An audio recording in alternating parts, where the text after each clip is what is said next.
win nice and clean. All right, conspiracy theory, it was just that side of the court. That side? Japan is now on that side of the court, and they instantly double kill. Are you saying you're predicting Japan to now also do the world tour? Yes. That's all the evidence I need. Even if Brazil comes in on the other side of the arena. Riot, please. Blue side OP. Left side OP. All right, speaking of blue, though, it's right. North America stepping back onto the rift. Let's see it. Skara had a catch versus Brazil. A fairly competitive round. See what they can do here. Everybody just getting ready. So contestants clarifying the rules on the respawn. You have to make it to your box, and your teammate hits that little light on the other side of the arena, that yellow thing. When you tap that, that will cause the respawn. 3, 2, 1, dodgeball! Makes it dangerous, though, because your opponents know you're going to be going for the light. They know where to aim, and they aim dead center at Skara. But Medios with a nice catch. It's an elimination back. I believe we've got a 1v1 now. Oh, but it might have been an over the line for Japan. Oh, and Medios gets it after the finer cheap shot onto Raijin. Toxic jungler here gets another one in. Video's taunting, but that's a dub for NA. North America picking up 3 points when they really needed them.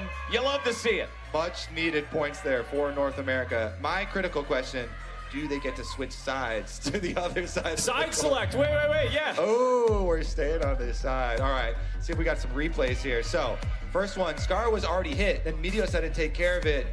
Was that a it must have just been a deflection then. Yeah. And then he was over the line, so it doesn't matter. Yeah, Skara was hit. Medios popped the ball. And then immediately BMs. Medios flashing emotes as the Nexus explodes. But now, Team Korea stepping up. Blue team ready! Yellow team ready! 3, 2, 1, dodgeball! All right, watch GPT. Did win an endurance round. Oh, Medios got him though. Nice shot. Oh! Medios is that it? Did Medios just 2v1? Beautifully done from the North American representatives. They'll take their second win in a row. Don't call it a comeback. Team America slowly grabbing some points. We got Obley standing by. America just beat Korea in international competition. Medios at your hand, the 2v1. How does it all feel? It feels good to win. If you go back and look at our first game, I got called out when I was not out. So it's a little vindication. Which ref called you out? I don't know. Which one of you called him out? Do you want to challenge this call right now? I would be worried in the next game. I think he's going to say you stepped over the line when you didn't. Are you worried about that? There's a lot of lines on this thing. I guess I could step on one of them. All right, we're going to see what happens here. But Skara, I'm going to come to you too. Man, I did not expect you to play dodgeball this well, but something's coming out of you. I see like a death glare in your eyes. Do you think that you're going to pull off another Team Brazil? No, but he will. I got him! And you know what? That is sportsmanship at its finest. That's what NA does best here. Back to you guys up at the desk.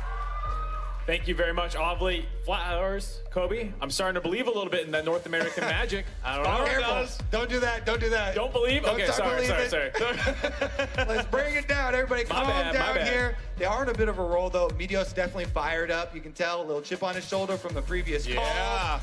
Use that as fuel, okay? Use that as fuel. The competition here, keep it going. Some drama behind the scenes. Skara also abiding by what you're talking about, the teachings of NA, not too much faith here. He doesn't believe in himself, but he believes in his teammate. Honestly, know when to get carried, Flowers.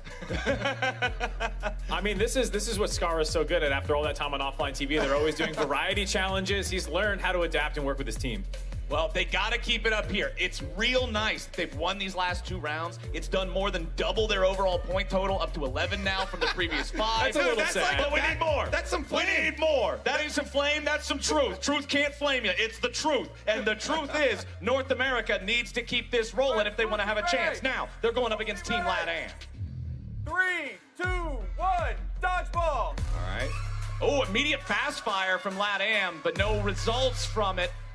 Everybody's still alive for now. Medios with a good catch. Oh, and a double shot. No. North America gets 3 in a row. That's why the catches are so powerful. You can eliminate one person, and then you double throw at the second person. Oh, no, she's down. Oh, no. She's got to try to resuscitate her teammate. Team Red Am dropping in that one. Unfortunately for them, Team North America now overtaking them in the standings. Yeah.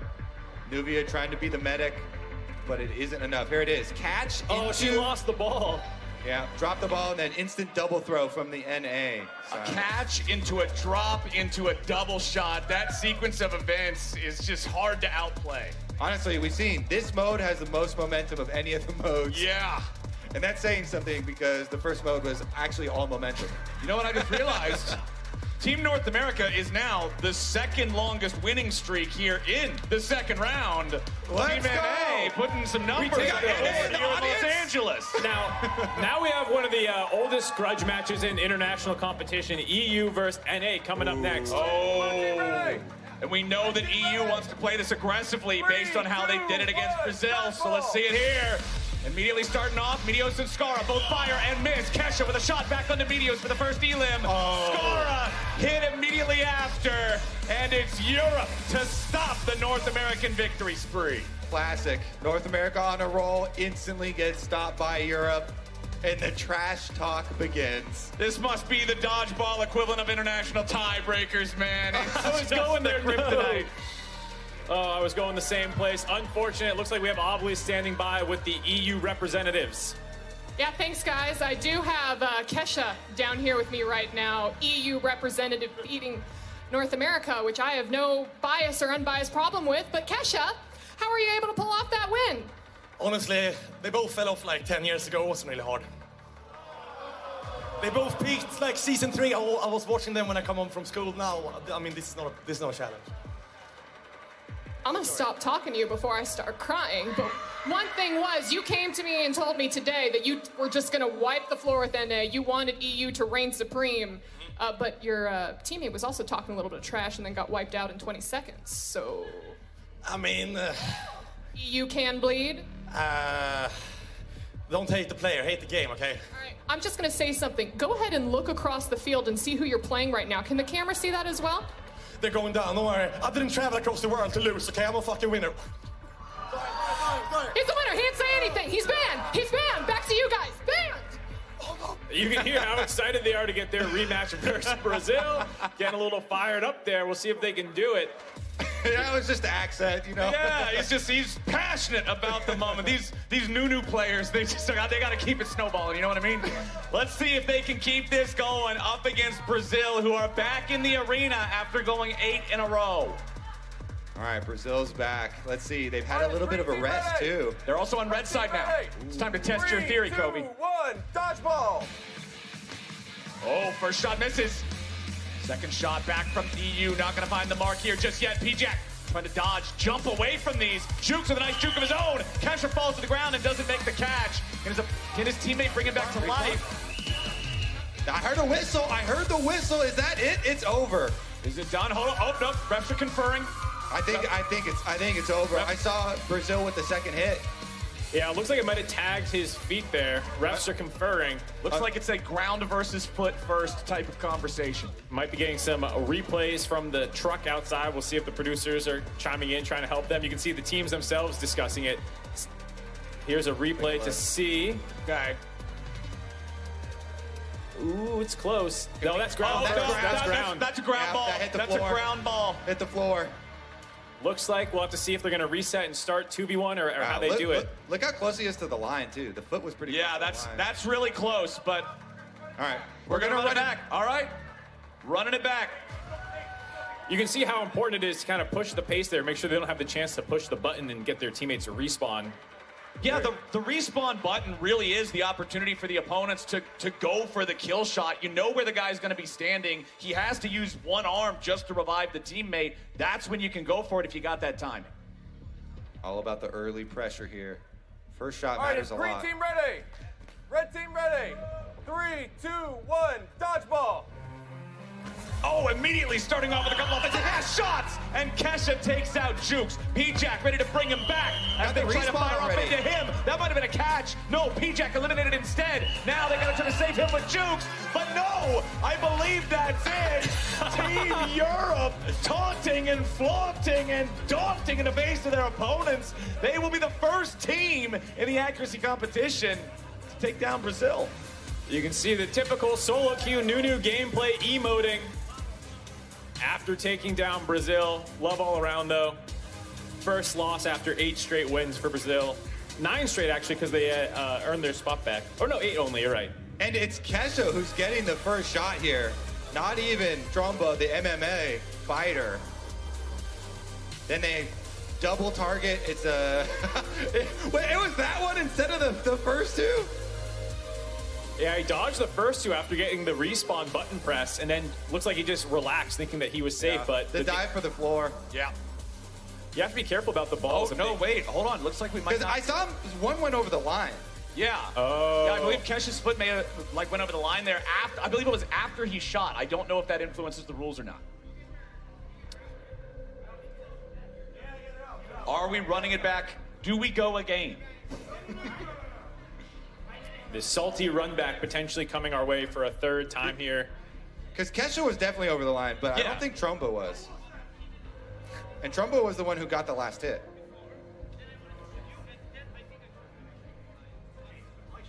Oh, the refs seem to be emerging with a decision. Penalty, running it back. Double penalty, running it back. All right, the salty run back, 2 back. Double Let's do it again. overtime here. What a matchup. Europe and Brazil, some fierce competition here between these two. A new rivalry is born. You saw there too, it was a very quick respawn. Yeah. But then even coming back from the respawn box, it's hard to get another ball and get to a safe spot. Right.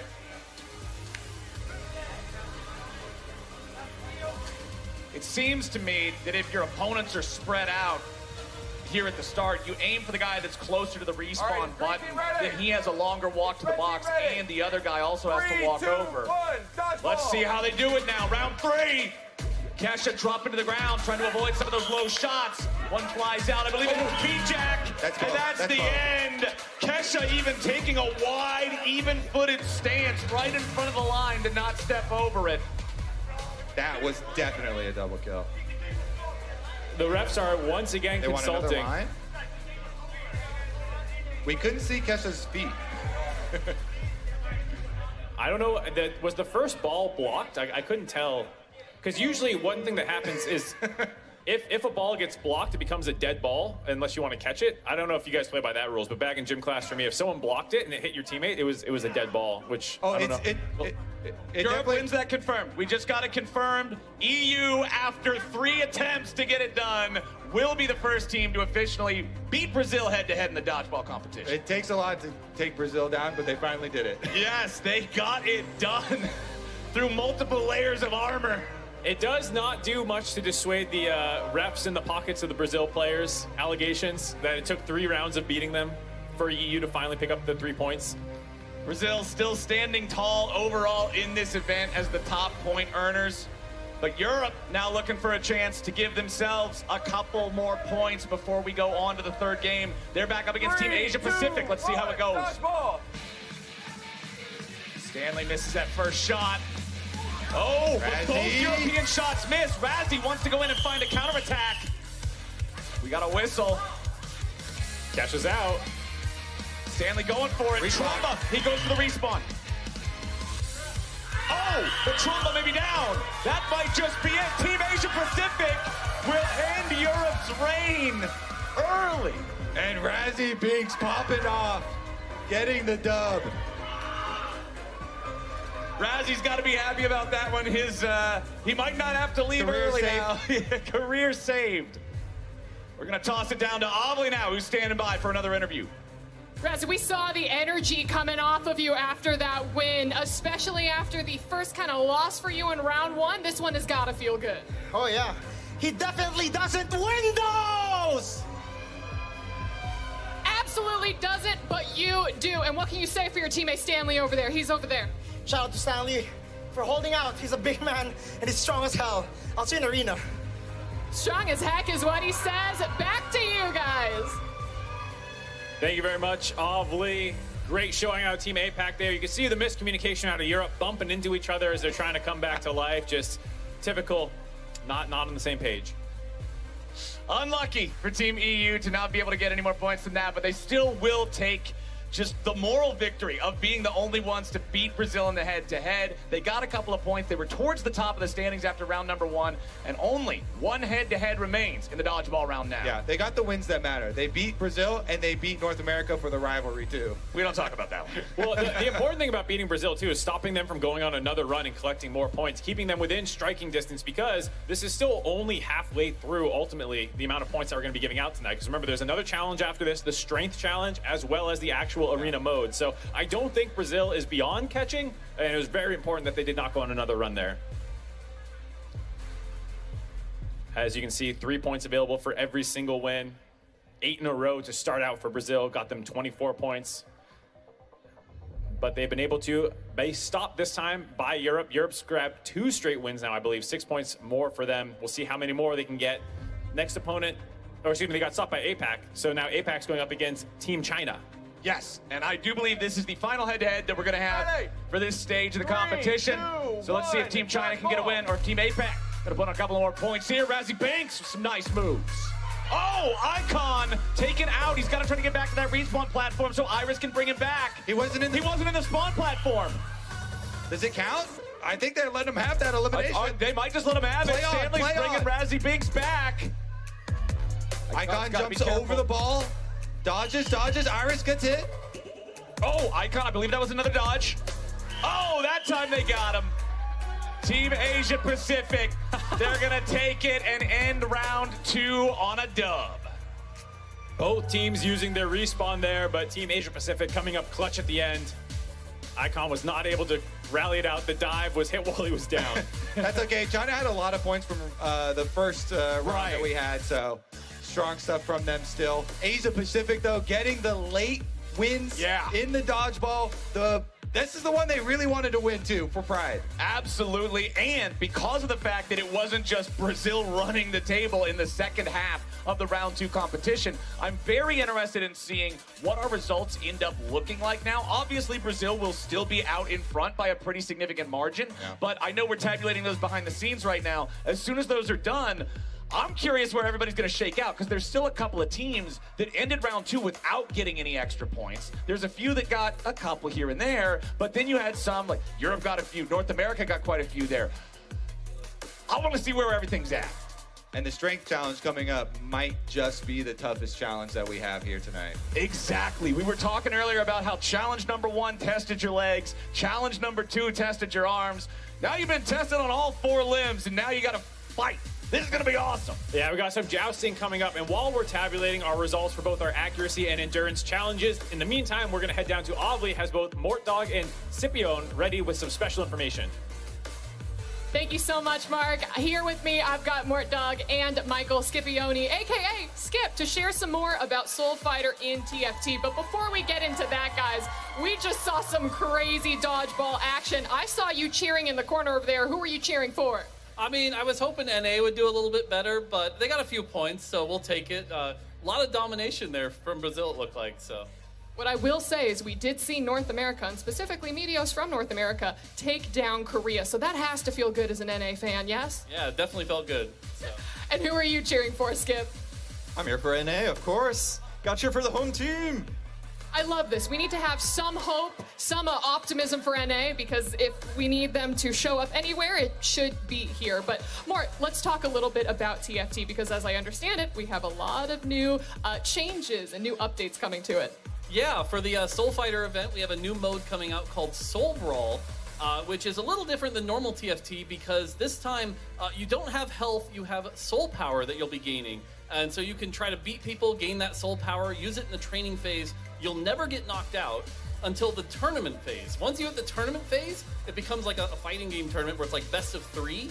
And so if you win that best of 3, you move on. If you don't, you're knocked out. So it's all about prepping until then. And so there's some other cool features as well. Yeah, so what would be a Soul Fighter event without some Soul Fighters? We've got Soul Fighter Gwen and Soul Fighter Set will show up in the mode. When you gather Soul Power, they'll give you prizes. Pretty cool. And you can wear the Soul Crown. This is an item that's only in the mode.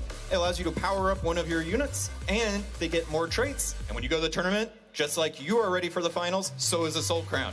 It will morph into its last form, and it will revive your unit. No, that's basically it. Like I said, a lot of cool ways you can play it. I personally like playing open fort, get a lot of the gold up, and then make a big comeback at the end. But yeah, definitely check it out.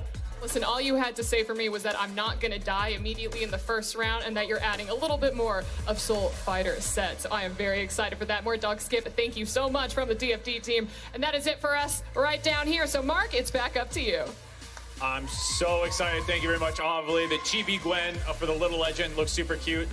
It's just cool to see Soul Fighter being used across all Rise games, basically. But during that time, we were able to tabulate all the results for our accuracy challenge as well as our endurance challenge. So let's go ahead, look at how everything's shaking out. Here is the leaderboards, as we all kind of knew.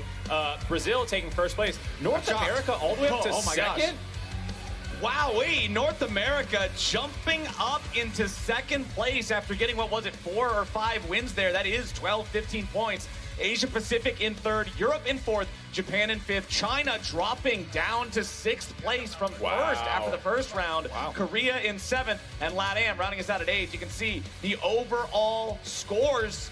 It's still Brazil out in front at 41. I see a couple little discrepancies between the two graphics. I'm going to think that this one is the more correct one, given that China was at 19, North America at 15. We'll see if we can get these to agree, but I think this is the more accurate of the two. Yeah, I like the one that says NA's at number 2. I've been a League of Legends fan for a long time. We don't get to see those nearly enough. That one looked pretty good to me. I like the first graphic more, but I think this one is sadly more accurate, unfortunately. So right now you have Europe in second place, actually, and then Team Asia Pacific in third, China in fourth. But that's all for this challenge. We have one more left to go. We're going to be taking a quick break to get our strength challenge ready. Down there, you can see everyone turning it over. And while we go to break, in the meantime, we're going to take a quick look at some Soul Fighter action, which is coming out for League of Legends in July 20th.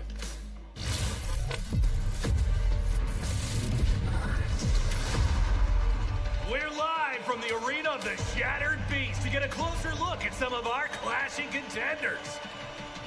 This live view is courtesy of our mysteriously benevolent host, Diego. And it seems like he's itching to fight in the ring himself.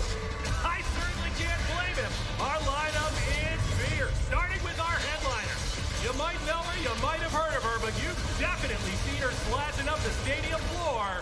Samira, weapons master and renowned bounty hunter. She's up against some tough competition. Set, bare fist brawler extraordinaire. Jin, equipped with a powerful arsenal of firepower. And our first ever dog contestant, very sharp dog contestant.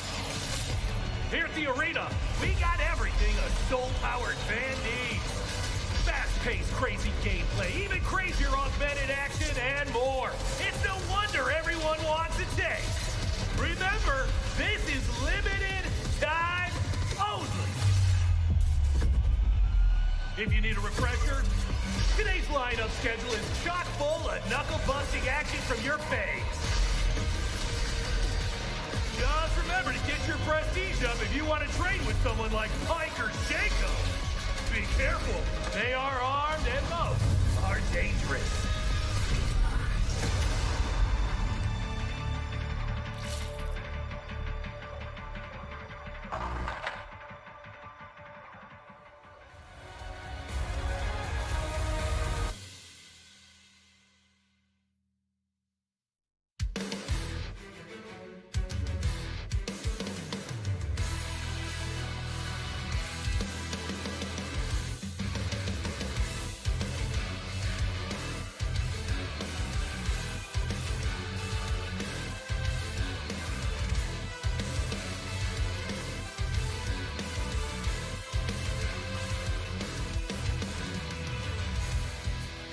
Hi, we're Visible, the wireless company that makes things visible. With us, what you see is what you get. So a one-line plan with unlimited data for just $30 a month, taxes and fees included, means just that. No hidden fees. And yep, it's all on one line. Because you shouldn't need to share a plan to save on one. It's all you. Plus, we're powered by Verizon's 5G network. Sometimes the choice is just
pasión. No.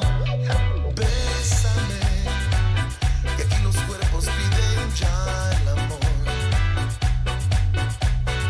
Bésame, que aquí los cuerpos piden ya el amor. Bésame, que aquí los cuerpos piden ya el amor. Bésame, que aquí los cuerpos piden ya el amor. Un atardecer en las montañas y su calma, el brillo del sol acariciando tu alma, un suspiro que se convierte en tornado, un poeta enamorado. Así tu boca provoca esta loca ansiedad, cualquiera quisiera atacar sin piedad. Tu cuerpo, yo que no salga ileso, encendamos el amor con un beso. ¡Mua! All right, what am I doing with the ball, you're asking? Well, our next challenge is the strength challenge, which is jousting. And in the off chance it's taking people too long to actually win, I will be contributing from the arena up here and throwing balls at people to try and knock them off. I want a ball! We'll see if we can get you guys some balls. I would think there's enough extra dodgeballs just rolling around the arena. We'll see if we can get some up to Flowers and Kobe. Here's some footage of us trying it out. As you can see, typical jousting stuff. Yeah. I mean, this one was definitely one of the fun ones to practice with. Yeah. Because we actually get to knock each other. Yeah, you actually get to bonk the other dude. But this is going to be a really fun competition, I think. I'm looking forward to it, especially after, like we were talking about at the end of the previous game. Oh, hey, now you got one too. Nice. Especially after... There's a camera there. It's Amelie. That could have been I got you. Chaos as expected anytime Amelie is involved. Let's not hit my monitor, otherwise I can't cast the show. But since it didn't hit the monitor, we're still in business. So, Mark, how's this one going to break down? All right, let's take a look at this points. If you win a strength challenge, you get 8 points, and both you and your partner win, it's an extra 5. So there are a lot of points available, and if my math is correct, that's 16 total, plus the 5 gives you 21. So a pretty big push if you're able to win both rounds of the strength competition. The way we're going to do this, we are going to randomize our matchups to see who is fighting who. So match 1, GPT versus... Oh boy, these are interesting. Okay, to be fair, I understand that doing a random matchup generator is a fair way of doing it, but because of just the difference in stature of some of our competitors, this could create some seriously tough matchups. I mean, match number 1. We are starting it off with a banger. Oh, yeah. GPT versus Tromba. That is the fitness influencer versus the MMA fighter. Like, that's actually tier 1. I think this is 2 of the baddest dudes, if not the 2 baddest dudes in the competition. Amelie, what do you got? What I've got is an arena filled with the 2 baddest dudes. As you said, I've got Korea's GPT right behind me, as well as EU's Tromba. Okay, is this scary? It looks a little scary. How do you feel about this challenge? I'm strong. It's very well. This challenging. Okay, I'm okay. My biceps. Woo! I show mine. So GPT, when you see Tromba, what do you think? Oh, he is very strong. Strong man. Very speed. Very good spray. He's handsome. Very handsome. Okay, let me go ask him what he thinks of you. Do you think he will say you're handsome too? I don't understand. One more. Pardon? One more time. Do you think that he thinks you're handsome? I don't know. We'll find out. Tromba. All right, now listen, when you look at your competitor over here, GPT, he was the one who won 2 of those initial stamina or endurance games, jumping up and ducking low. You are also doing a really great job with that. So what do you think about your competitor? Yeah, he won the first round. I won the third one. Yeah, so we won by whatever. Anyway, he's a big guy from Korea. I think that's gonna be so hard for me, and he's the baddest from all of the guys here. So let's go. Maybe I'll have some luck. Maybe I'll have some great technique. Who knows? Absolutely, and we're gonna get right into that. So guys, gear up and get up on the platforms. Back to you guys. Thank you very much, Amelie. It looks like the competitors are just about ready to go, getting up on those platforms, grabbing their What are those, Q-tips? What do you call them? The jousting weapons? Battle gear, Mark. They're not Q-tips. Don't stick that in your ear. No headshots, by the way. If you hit the head, you're out. All right, no headshots, but otherwise you got to be trying to knock your opponent off balance, knock them off of that platform, take the victory in the 1v1. It's not just about raw strength. Balance is going to be a lot here. I'm sad because they already took away our balls from the dodgeballs. So they're going to have their teammates, it looks like, down there throwing the balls instead of us. I still got 1 or 2, so I can contribute. It looks like the ref's going over the final rules, making sure, like you said, no headshots, all that stuff. You hear some clarifications, but looks like we're about ready to get into it. All right, I love the fact that we're starting off with this matchup. I've been informed we're ready to go. Once the refs started up, we'll get underway with our first round of the strength competition. All right, let's have a good, clean fight.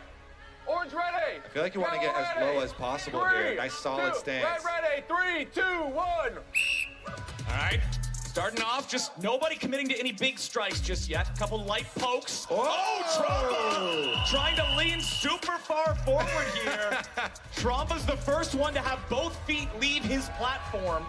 He really took the jousting name of the competition a little bit too far there, trying to joust onto the opponent's platform and just loses balance. Yeah. 1 foot way too far forward. He knows it as soon as it happens to him. Yeah, just falling forward there. Tromba ends up losing that one. That means GPT takes the dub. Easy win for GPT there. Tromba just overextending. That's something every League of Legends player is familiar with, getting a little too aggro, inting, running it down. We see some clarification. He's looking like he wanted another chance, and they said no. It's just like, nah, get out of here. Yeah, 1 match and you're done. Yeah, no best of 3 there. But remember, each team does have 2 players. That means that he does have another chance to get some points on the board with his team. If his teammate can get in there, it's 8 points per individual win. And if you manage to get a dub on both your guys, a bonus 5. It also means that GPT doesn't get to stay up there. It's not king of the hill this time either. Yeah, he goes home too. Fresh matchup. Just 1 fight for each contestant, but it means that fight matters so much. Exactly. It matters especially because all the teams are competing to have the most points available after all the games are completed, which will then seed them into the final arena mode played in League of Legends. So it's all just about making top 4, something TFT players can relate to. You just want to make top 4. That's all that really matters at this point. So trying to grab those points wherever they can get them. We can see him in the background as well, getting ready.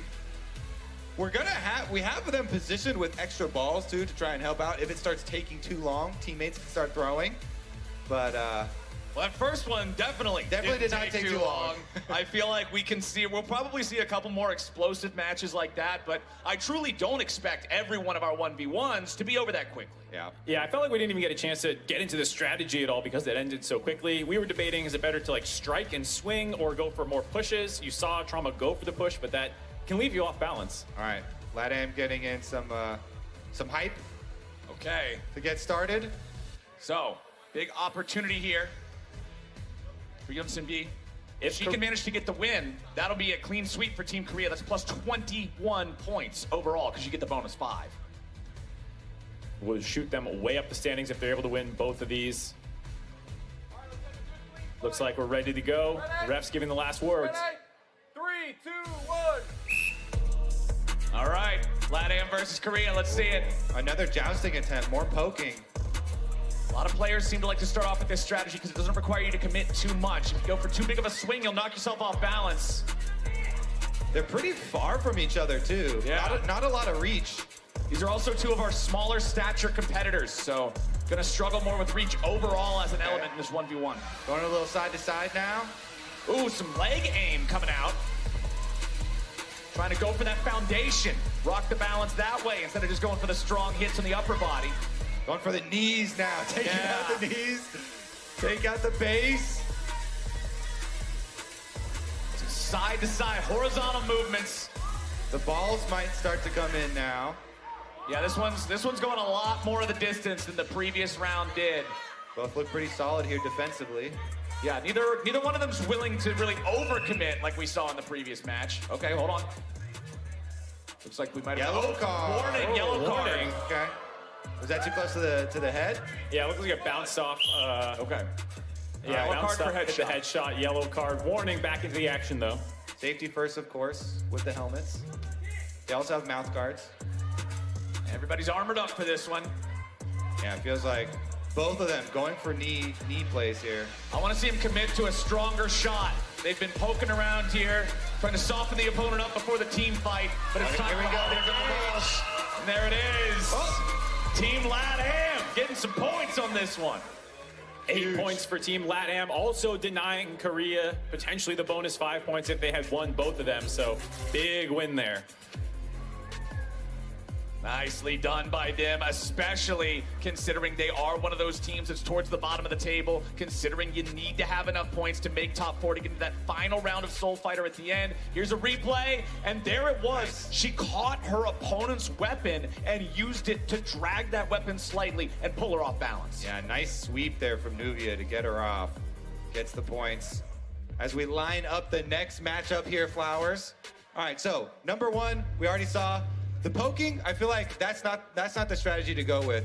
Much better momentum here on the side to side. The one thing they just got to worry about is over-committing to that. Trumba sort of showed us what can happen if you go in too far. Of course, this was too far on a poke, but when you're doing these large side-to-side movements that take more of your body with your shoulders and your hips, sometimes your opponent might be able to catch that one off guard. Fundamentals, Flowers, fundamentals. We got to have those fundamentals on, and it also comes down to who's the most tired after the first couple of games, too. I mean, you've already been through a lot so far here. It is the third competition of the day. So I'm excited to see our next head-to-head here. Like you said, third competition of the day, last of the physical challenges. Remember, 8 points per win. If both you and your partner win, you get a bonus 5 points for 21 total. And again, if you make top 4, you will be moving on to the final round of Soul Fighter Arena Mode. There are also the first 2 rounds of Soul Fighter Arena Mode, which give points as well. So still plenty of game left to play to see who's actually going to make it into that final round. And I gotta say, I think choking up as well, if you are on like the shorter end and you need more range, maybe you have to give more extension for your swings. Because both of them are holding it like kind of in the middle, you know? I know one of the rules is you have to have both hands separated by that middle bar. Oh, you can't choke. Oh, yeah. So you can't get baseball bat swings. Yeah. I don't think you're allowed to go for a home run here. I don't think that's the play. Okay, fair enough. This is why I'm not the one making the rules. I would get someone concussed pretty quickly. Looks like we have Obli actually standing by with an interview. Let's send it down to her. Thanks, guys. I'm with Iris right now. She just got all geared up. Can you feel this? Oh, yeah, for sure. All right, now you got Peppermint and LatAm as your opponents right now, and they were able to just pull off a win. So are you a little nervous? To be honest, we were first place in the first round, and we lost pretty bad in the second round. So this round, we're gonna win all this. I'm just kidding. What do you mean you're just kidding? Are we gonna win this? I don't know. Well, let's fight it on the ground. I don't know if you're gonna win with that kind of confidence. Let me go over to Peppermint here really fast. Girl, you look like you are ready to go. Yes. Tell me about your strategy coming into this. Do you think you can beat Iris? Yo sé que, espero no sepa español porque voy a decir mi estrategia, que voy a esperar a que pierda el equilibrio y así le doy un golpezote y cae. Absolutely. Back to you guys. Couldn't have said it better myself. Thank you, Obli, for catching up with the competition. Looks like we'll be ready to go in just a second here. Both contestants are standing by on their pads. I think it helps to have a teammate who has already competed in it as well. Yeah. To help give you some insight. They can give you the hints, and they can also fire you up, because now you know that if you win, you're not just winning 8 points, you're winning 13 points. For Team LatAm, that sounds awesome. They definitely need those bonus points here. Down at the bottom of the standings right now. 3, 2, all right. 1. Iris from Team China versus Peppermint from Team LatAm. Okay. Already starting off kind of fierce here. Some circular swings. I want to see him settle on either a stab or a strike. I like both of them with the footwork, though. Pretty solid stance. They're taking up the maximum distance on their pads here. Oh, okay. Trying to do a little bit of that catch the weapon strategy that we saw win the previous round. Oh, the dodgeball's coming in. The dodgeballs are flying now. Those could prove to be a difference maker here. Ooh, Iris's foundation looking a little shaky. Gonna have to watch those feet. Stay sturdy. The back foot's getting pretty close to the edge of that pad, too. Yeah, Iris's stance is very wide. You can see both her feet towards the edges of the platform.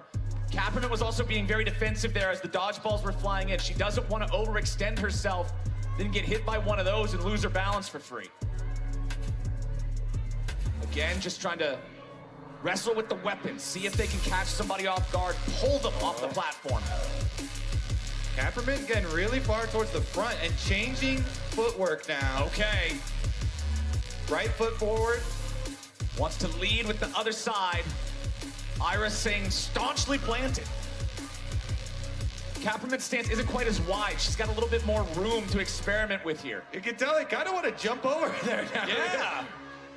Oh, Kapperman's looking a little wobbly now. Iris still having a strong enough stance here, staying rooted. How many more of those dodgeballs we got? Let me get one of those. You're gonna fire from up here in the caster station. Should we throw one? Mark, get it. They took ours away, Mark. You're the only one. I'm the only one that has them? Yeah. Well, it's unfair because I'm closer to the LATAM side, so. Sometimes life isn't fair. Oh. Sometimes life isn't fair. A little bit of poke coming in there from Iris. They don't need me. Kapperman nearly fell off the front there. You can see both feet were right next to each other towards the edge of that platform. Careful. A little bit of overconfidence can cost you, as we saw in the first matchup. Fire, Mark! We've got the third person cam. Mark. Oh, my. Oh. Okay. Well, why are they giving them to Mark? Give them to us. All right, talking big game. Someone get some balls for Kobe. You can see what he does. Okay. Oh! Iris almost lost her weapon. That's serious trouble if that happens. This is actually turning into an endurance challenge itself. Yeah. Kapperman trying to find a couple of good strikes here. Poking towards that upper body. Not landing much. Iris doing a good job there blocking with the middle part of the weapon. Kapperman going back to left foot forward. Goofy footwork here. Okay. Trying to switch it up. Iris just swinging back and forth, trying to knock that weapon away. Oh! And finally, it's Kapperman with too much forward momentum, ends up stepping off of her own platform, and Iris, and that strong, wide stance the entire time, ends up taking the victory and getting 8 points for Team China. We've had 2 self-knockouts here, jumping onto the opponent platform. A long, hard-fought match. Looks like they ran out of gas. Iris staying strong longer, ends up winning as you can see the upper extension by Kapperman. 8 points, and also denying the double point win for the side of LATAM. So that means just 8 for each of them, as well as, again, trying to make just the top 4. Gives you the winner-take-all match of Soul Fighter at the very end of the day. You can see Flowers rejuvenating himself with the soul juice that we had. I love me some soul juice, Mark. And I'm enjoying this competition here in round 3 as well. You can see it was the same thing that happened to Kapperman earlier on in the 1v1. The feet coming together really close, right at the edge of that platform. Last time she recovered it. This time, too much forward momentum, and she falls off the edge. Yeah, also strong mental game from Iris. Much like League of Legends, you have to have a strong mental. Yes. Stay in the game. It's always winnable. Games. Long solo queue games. Sounds like our next match is actually Medios versus Kesha. So we're gonna have the good old NA versus EU grudge match playing out yet again, this time in the Strength Challenge. I love it, man. NA versus EU. Give me that all day, all night. I love the rivalry matchups. Medios versus Kesha. Also just a couple of meme lords here going head-to-head in the strength competition. Both of those 2 killed it in the dodgeball as well. Medios with a lot of kill shots there for North America. Same for Kesha. All right, let's toss it down to Amelie, see what she's got for us. I'll tell you what I've got for you, Flowers. I've got the deciding match. Well, I mean, I guess for us in Twitch chat a little bit of who's better, NA or EU. Medios, you're representing NA right now. Man, you are tall. How do you feel about going into this matchup up against Kesha? Feel pretty good about it, you know. No big deal. Now, he seems to have high energy, I guess you could say. Do you think that that's going to affect your strategy at all? No, I don't think so. All right, well, Kesha, you are ready to go. You're taking on Medios. How do you feel about going into this match? Is that the opponent that you're going to take down? Yes, whatever he's saying is delusional. I'm going to take him down. I'm going to knock him out. Anything that you want to say for the NA fans who are saying that you can't? I don't know. They're not going to like what they're going to say, I guess, if they're from NA. Because I'm going to take him down, okay? I promise. I promise. All right, well, thank you so much, Kesha. Good luck, Medios. Back to you guys. Totally unbiased group of casters and interviewer here. Definitely not all rooting for Medios. Definitely the crowd's not rooting for Medios. In the home theater for North America in Los Angeles, you can see the ref giving the final rules before we kick this one off. I'm ready for this one, man. You can see just the difference between the way the two are approaching the fight. Kesha is all fired up. Meteos, more calm, more cool, more collected. NA versus EU. Let's do it. Oh, Kesha's starting off ferocious. Meteos has him gripped. Kesha's down. 3 seconds and it's over. North America claims the win over Europe. Kesha promised the knockout, but goes down in under 10 seconds. Absolutely brutal. He wanted to go in fast. He wanted to go in fierce. And Meteos just stood there and pushed him right off. Meteos, only a few words in the interview, but puts in the work. There's those who talk the talk, and there's those who walk the walk. Meteos is the one doing the walking when the dust settles in this head-to-head. All right, let's take a look at it, because they got right into it. Action-packed from the beginning. Meteos got his stick right in there. Hooked in between the body. Exactly. The stick, the pad at the end was hooked in between the grip of Kesha's weapon and Kesha's body. It meant that as Meteos was pulling the weapon back, Kesha was going with it. His boat was getting rocked back and forth the whole time. He couldn't help but capsize. I was still worried that Meteos was going to lean too far forward like we saw Trumba do just before, so the fact that that didn't happen, stayed strong, good base out of Meteos. Looking good for North America as the homers. Of course, we're very excited to see that. We'll see who's up next. Looks like we've got APAC versus Brazil. All right. Perhaps that graphic we saw earlier was prophetic. North America up in second. Let's get down there. They've got the action ready. If it takes too long, by the way, I'm ready to fire. All right, it's Brazil versus Asia Pacific. We got Razzie Banks going up against... All right. Let's have a good Who we got behind the helmet there? Is that Jukes? 3, 2, Looks like Jukes to me. All right, Razzie versus Jukes. Let's do it. All right, slower start than the previous matchup. Oh, Jukes is taking some interesting angles that we haven't seen before with the weapon here. They're testing. Right. Yeah, testing the waters here. Couple of jabs. Okay. Just getting a feel for each other. Find that range. Oh, Razzie shot. Big leg hit there. A lot of quick swaps on the leg work, too. Look at that. Yeah, Razzie's legs are all over the place. The first contestant to really be that wild with the footwork. The wobbly, though. Yeah, that's what you got to be careful for. When you're moving your legs around a lot like that, if somebody catches you out... They're all smiles. You're all done, smiles, though. They're having fun. I mean, how could you not, man? Oh, fancy. Jukes is now doing some anime stuff. Baton twirl. He plays Jax. Careful. Well, he enters evasion, a defensive stance. Oh, Jukes! He goes too far forward. He's caught off balance, caught off guard, and Razzie Banks gets the points. Razzie bringing home the points there. Pretty flashy play from him as well. Constant stance swapping here. Yeah. Got the biggest hit, I think, so far as well. A big leg shot to open this one up. Yeah. Maybe that's why he lost balance. His legs were woozy after that. A little bit too far forward there from Jukes on the swing. You can see it start right there. Razzie's going for the front leg. Jukes just comes too far forward. He even accepts his fate.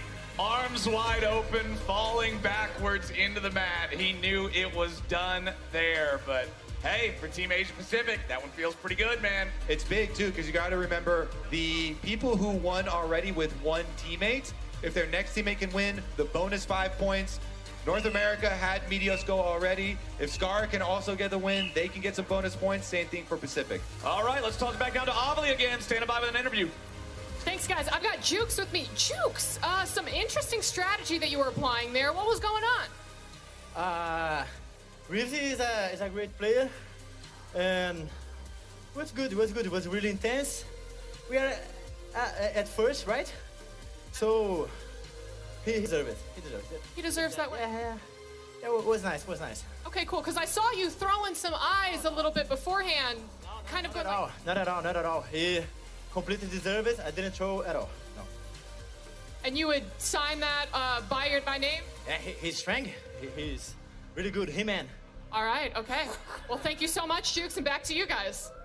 All right, you heard He-Man definitely giving up the points. Brazil feeling good that they were in first place. They already had 41 points. That meant that they were pretty likely going to make top 4, which is what gets you into the final event there at the end of the day. And I got to say, the He-Man comparison, not bad. It's always easy to laugh off a loss if you're sitting in first place. Just look up at the scoreboard. That's all the comfort you need. Exactly. Jukes put the down payment on this round in the previous round, getting all that dodgeball victory. But now we're about to head into our next one. And here it is, the second bout for North America, going up against the second bout for Brazil. It's 1 win for North America, 1 loss for Brazil. So that means that if PJack wins this, both teams will finish with the same amount of points at 8. From this round, but if Skara wins it, it'll be 21-0 for round 3 overall. Has anyone gotten the full 21 yet, or has it been splits the whole way, right? There has not been a single 21 yet. There's still some that could do it, but none have yet done so. Let's get into it. Skara versus PJack, North America versus Brazil. Getting low here. I like it. Low center of gravity. Skara taking a defensive stance, just trying to knock PJack's weapon away every time PJack looks for something. PJack a little jumpy there. Yeah. Remember that Meteos beat a jumpier opponent by being sturdier. Oh, Skara with a mad backhand. Oh, careful, no, Skara may have overcommitted, but instead, he just forces him to walk the plank. Skara will secure the first double win of this round of competition for North America and guarantee 21 points. That is huge for the comeback. Out of the first event, North America was dead last with 5 points. But big comebacks here. Meteos in the dodgeball. Now Skara here follows it up in the strength competition. Look at that vicious backhand from him, swinging around, and he's able to stabilize. Huge stuff out of Skara, like you said, to be surging up the standings late in the competition. You can see there, nice way of targeting the weapon, knocking him off balance and pushing him off. Huge stuff, because also worth noting that both Meteos and Skara have played a lot of the actual Soul Fighter Arena event, which is something that they were talking beforehand about where they were going to make up most of their points. More Meteos than Skara. Skara's played about like 4 hours of PvE, but I played with Meteos a couple of nights ago. Yeah? He's been spamming it, so I'm definitely confident in our league skills. Well, look, boys, I'm big on style points. Why win if you're going to do it with Yumi? And same thing in real life. Why win if it ain't gonna look cool? Skara's holding the weapon out, making him walk the plank into the ocean there at the end. Not only is it the first 21-point victory for a region in this phase of the competition, it looks so damn cool. Skara absolutely coming up clutch. We have a potential second person to grab 21 points. Stanley coming up for APAC. If he's able to win this one, he will be able to claim all 21 points for them. All right, Asia Pacific, can they follow it up? All right, Stanley from Team APAC versus Seattle from Team Japan. Let's do it. Stanley starting off aggressive here, going for a couple of pokes. Ooh. Season 2 world champ here. Really far forward, though. Center of balance looks really far forward. Stanley just not willing to go on the defensive at all. Just wants to keep that pressure up. Yeah, going for the legs constantly, trying to wear down the knee. Seattle trying to get back a couple of good hits of his own here. Also having to deflect all of these jabs from Stanley. Both men with a very far forward front foot. Yeah, Stanley looks very precarious there. He wants to get the most out of an aggressive look. Oh, Stanley's looking a little wobbly here. He's got to be careful about that aggro. Reposition and make sure you're balanced there on the platform. Seattle does have the back foot all the way towards the edge. You can see that foot position there, how it differs from Stanley's. He's leaning forward while also having the back foot with the extra distance to create a greater sense of balance. Now Stanley's seriously in some trouble. Okay, he recenters. A little bit of a reset here. Oh, Stanley, look at that, man. The front foot is halfway off the platform. One wrong hit, one little slip, and he could be taking a spill. Oh, but the dodgeballs are starting to fly now. Right, Gene gonna miss that one. All right, everybody's still cool for now. My question is, do I get to throw yet? I mean, I'm waiting on the words from the ref. Kobe's locked and loaded up here. I'm ready to help. Oh, the dodgeballs keep flying. Stanley staying so aggressive in this one, always leaning forward. Dodgeball connects there onto Seattle, but no use out of that one. Oh, friendly fire a little bit. Yeah, Raging Fire. Oopsies. Accidentally into his own teammate there.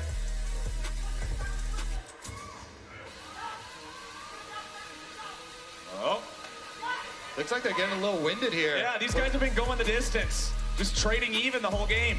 Turning this one into endurance as well. I'm just going to start throwing. All right. Light him up, Kobe. The chip's in the way. Oh. It doesn't do anything to Stanley. Couple of shots close to Stanley there, but no cigar. You can see he looks a little winded here. They're giving balls to the refs now. Remember that if Stanley wins this, it's 21 points total, but no! That's gonna be it. Seattle takes the win in the head-to-head of Team Japan versus Team APAC. That'll mean that Team APAC ends this round at 8 points total, going 1-1. Team Japan still having one to play. Could possibly be a 21-pointer for them. All right, let's see if they can bring it home. That was a long one. Endurance test as well as a strength test. Constantly, both of them the whole time on legs. And then it's finally the backswing here. Kind of takes the lunge from Stanley, uses the momentum against him, pulls him right off. We've had more wins trying to get someone to come towards you off of their own platform than we have pushing them off. It's got to be a counter-strike, man. You're using a Jax weapon. Play like Jax. Spin that thing. Well, don't literally spin it because Jukes tried that and it didn't work out. Also, out of the rules. Yeah, it definitely feels like either getting pushed off or leaning too far forward. It's a high-risk play, but that's usually how you end up winning. That's how Skara took the win, shoving him off at the very end. Very good stuff out of him. We have a couple more matches to go, I believe. One more match. China Icon versus Raijin is the final match of the day coming up in the strength competition. At the very end of that, we'll check in on the points, see who is positioned well as we head into the arena portion. There are 2 more rounds of the arena Soul Fighter mode that will be played on the PC's League of Legends, and then all of that seeds into the final round, winner takes all of the final match of arena mode. So as we get ready here, Raijin was able to watch his teammate play that one out.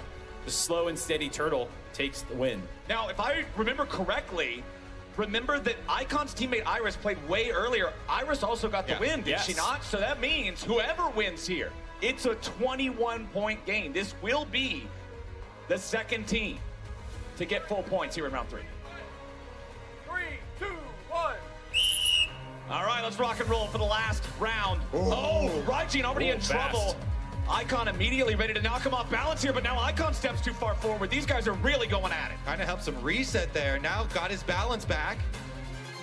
Okay, Raijin going to the feet here a little bit, trying to knock his opponent's foundation apart a bit.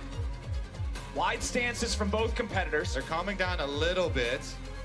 See, Icon getting some nice pulls, but Icon is pulled forward as he tries to push a little bit too far. That means Raijin's going to take the win, and Team Japan will join Team North America as one of the only 2 regions to secure the maximum amount of points. Double win there for Team Japan. And again, keep cautioning against going too far forward, right off the front of the platform there. Nice job. Nicely done there. Team Japan is going to love that one. This is a team that's been hanging out in the middle of the pack for most of the day in terms of the scoreboard, so you know they're going to love getting that maximum point value to boost them up going into the final parts of competition here with the Soul Fighter game mode. It's a perfect time to make a push right when we go into the arena mode. Yeah, we'll have to see. They're going to be calculating up the results, see exactly who is in what position.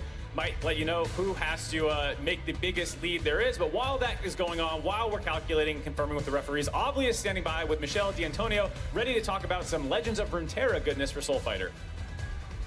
Hi, Mark. I am actually with Team Japan right now instead of Michelle, but we can get to her in just a second. I'm here with Team Raijin and Seattle after that win. Raijin, that looked difficult, but good job. How do you feel after that game? いや、1000超えすぎて負けまくってたんで、これ勝ててめっちゃ嬉しいです。I'm so happy. Happy? How about you, Seattle? いや、すごく相手の方がもうなかなか倒れなくて、押しても全くびくともしなかったんで、スタミナ系でなんとかなって勝ててよかったですね。次のゲームも勝ちたいと思います。My final question, and this is the only Japanese that I know. あなたたちはジョジョの奇妙な冒険が好きですか3部が好き。Me too. ポーズお願いします。はい。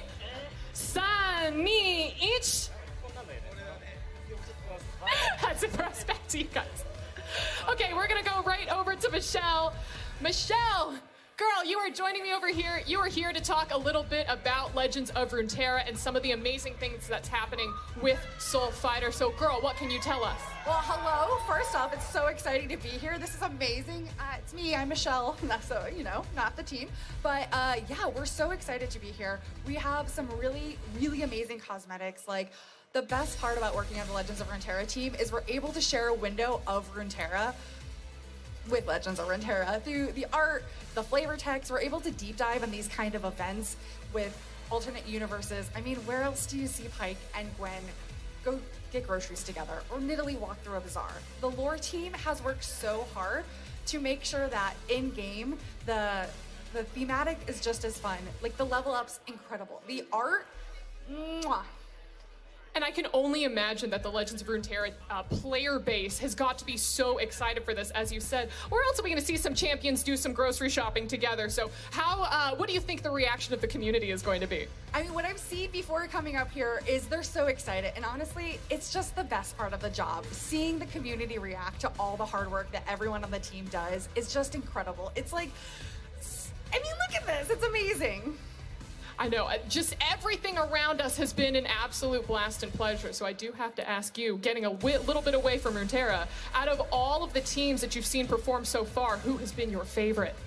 Ooh, I like the spice that Brazil's been bringing. It's been really fun. I'm from NA, so I gotta love NA, but I did live in Europe. It's really hard. It's really hard to choose a favorite.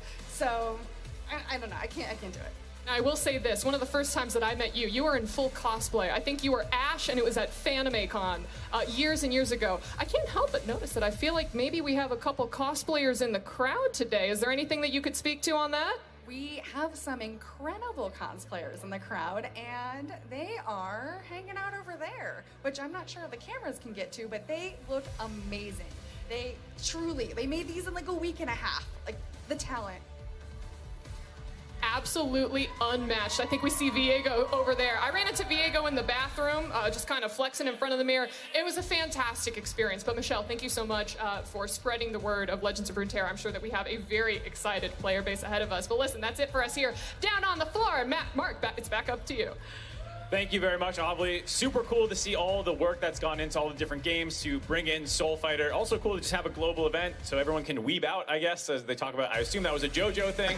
I'm not quite sure. We'll be getting these scores up on screen in a second, but definitely really cool to see all that Legends of Runeterra stuff coming up. Here we have the current scores after the changes. You can see Brazil still holds on to their first place, but we have a tie for second between Team Japan and Team North America. The earlier graphic was actually prophetic. Tied for second there in North America. Beautiful. Look at that. The competition is fierce here coming into the final rounds when we're finally going to get into some Soul Fighter gameplay. Yeah, definitely the case. You can see there's just so many close scores in those mid-20s. Going to be very close. That was a fierce competition. Like you said, we'll be gearing up for the final round, which is the Soul Fighter, and we'll get to see all these players in those new environments. Flowers, you doing okay? By the way, man? Something is going on here.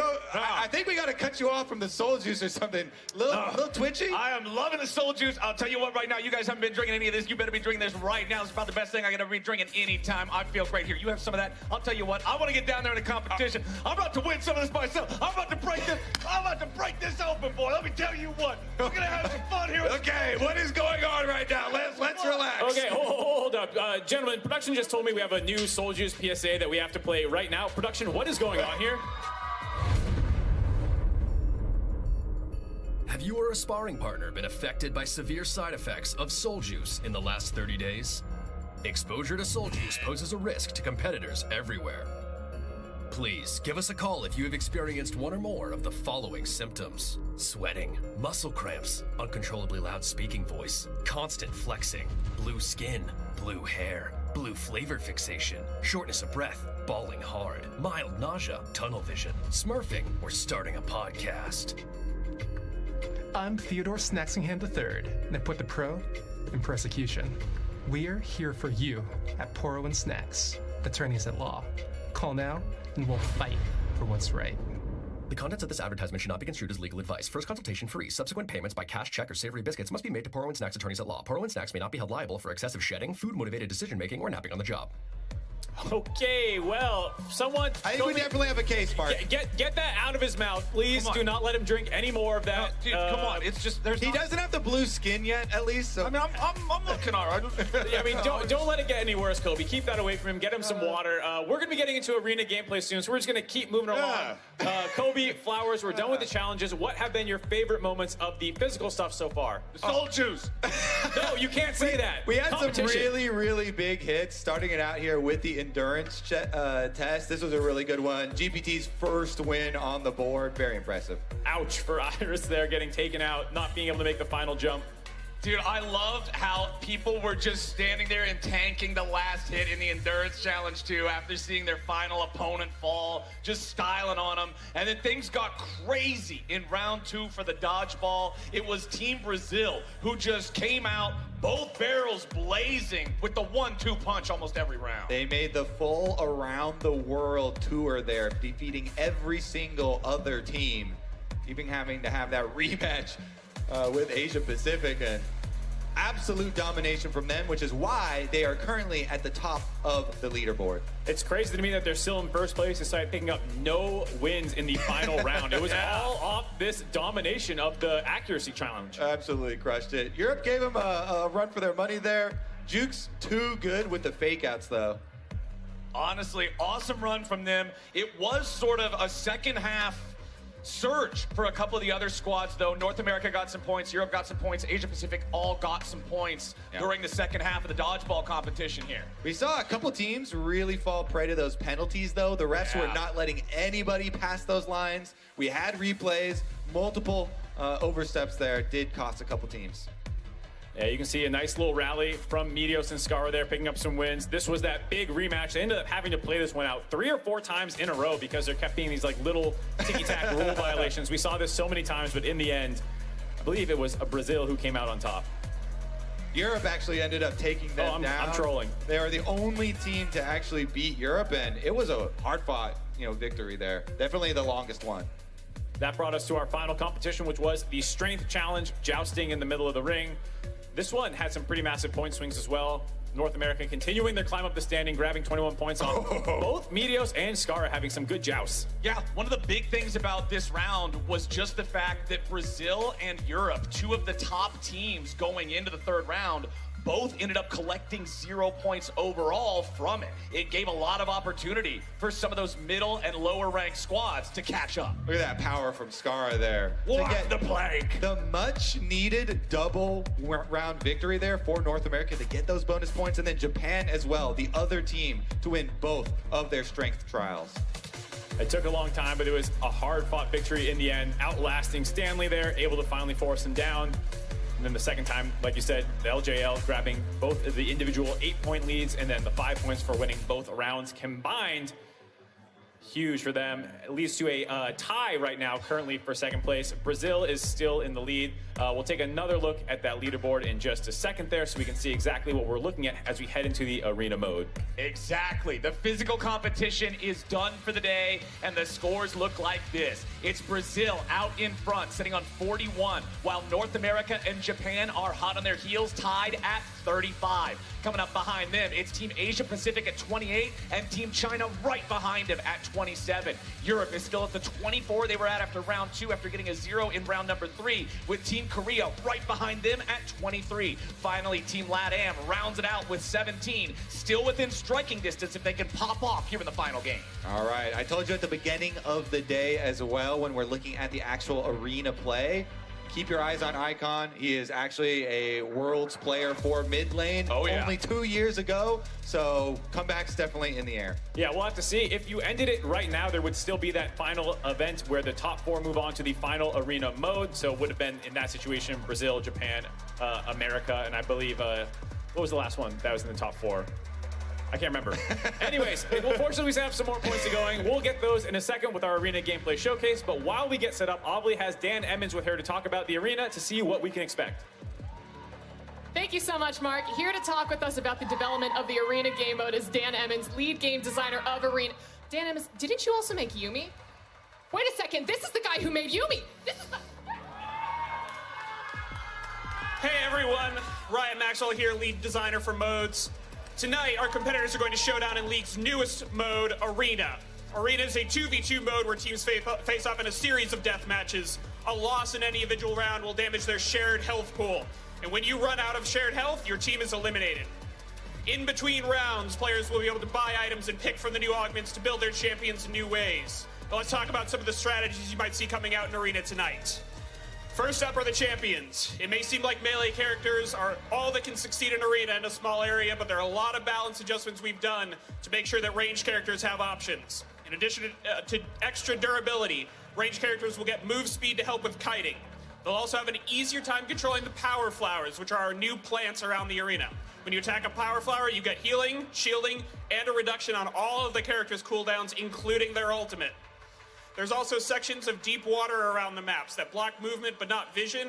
A smart player will be able to use these to out-kite more melee-focused characters. We'll also have to talk about the augments. Specifically, I want to talk about the active augments, which give players a new summoner spell, some of which you've never seen before during combat. These can completely change the way that you approach fights. We have Vanish, which will give you a 4-second window of pure invisibility to sneak up on a target for a quick escape. Frozen Foundations will give you Anivia's Wall spell to buy you space or trap at a fleeing target. There are 12 of these active spells, and they can greatly change how any champion has to approach fights.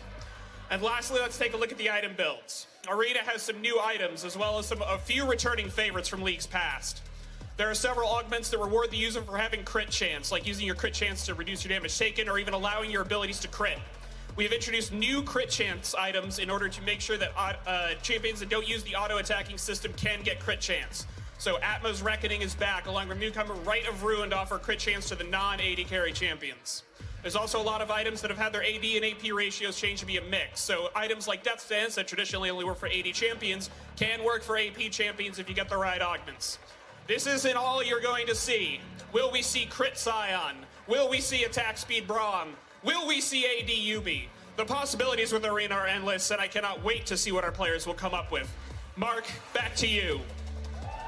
Thank you very much, Dan. You crushed that. It sounds so exciting, and I'm looking forward to when we finally get into the arena mode. You can see right now, players are on stage. They are setting up. We have Europe, America, Japan, and I believe that is Brazil, all getting ready to play. I've been waiting for this all night. I was jumping into the PBE. I've had so much fun in arena mode. I even took Bias to another level. I played with Meteos for a full night. Yeah. So we definitely have some technology cooked up. Here are the matchups. Okay, and remember, these matches were picked by the seeding so far based on the current standings. That's how we determined which 4 teams are in each lobby.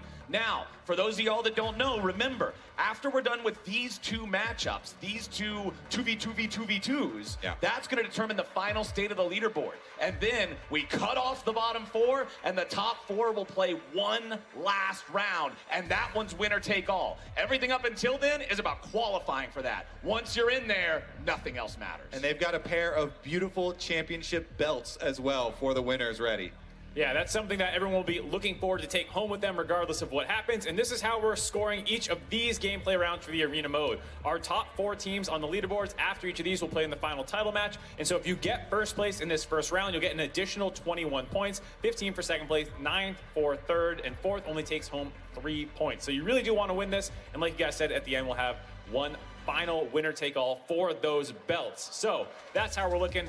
Aubrey, I see you down there. Are you out there with our first 4 teams? I'm running, Mark. She's on her way. Okay, not quite there yet. I'm sorry. We'll give her a second. I'm right here, Mark. I just had to come out from the medical there she is. tent. I don't really remember what happened over the last 10 minutes, but I'm here now. Oh, I'm right on stage with all the teams who are getting ready to jump into arena mode. I've got Jukes and P-Jack of Team Brazil right here. All right, now I know that you said that you've been practicing in PBE, so no, not at all? Not at all. We just play 4 games in total. That's Here in Los Angeles. just like how you were only playing 4 games of dodgeball? No, no. Yeah, it's true. It's true. I can confirm. You can confirm. Okay, so then what do you think your chances are against the other teams? We've got NA, Europe, and Japan. Kesha going down for sure. For sure? All right, let me go run over to Kesha really quick. Kesha, Brazil is saying that they're about to take you down. I see that you just accepted the match, so any quick words for him? He doesn't know what's coming for him, okay? He has no clue. He's delusional, okay? He has no idea. Now, I feel like I should ask, are you going to be picking your signature champion, Nunu? Okay, that signature champion is my champion, but it's also the worst champion in the entire game. It doesn't get worse than that. So I'm gonna cross my own heart here and not play Nunu. Oh my gosh. Ban a champion. You have 11 and 10. 9. I have my boy LS coaching me privately, okay? I'm not gonna let him down. I'm gonna win this for him, I promise. All right, let's see it happen. Okay, and let me go over to Team North America right now. It looks like they were just able to get their bands in. Skara, how hard have you been practicing in arena mode? I played like a day.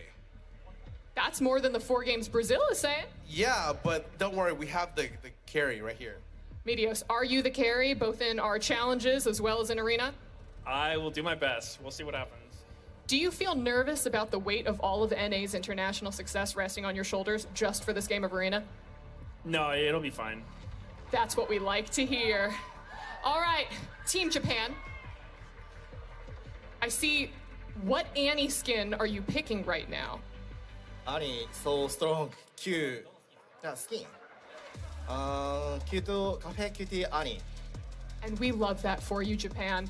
All right, Mark, it looks like everyone is loading in right now, so I'm just gonna toss it right back up to you.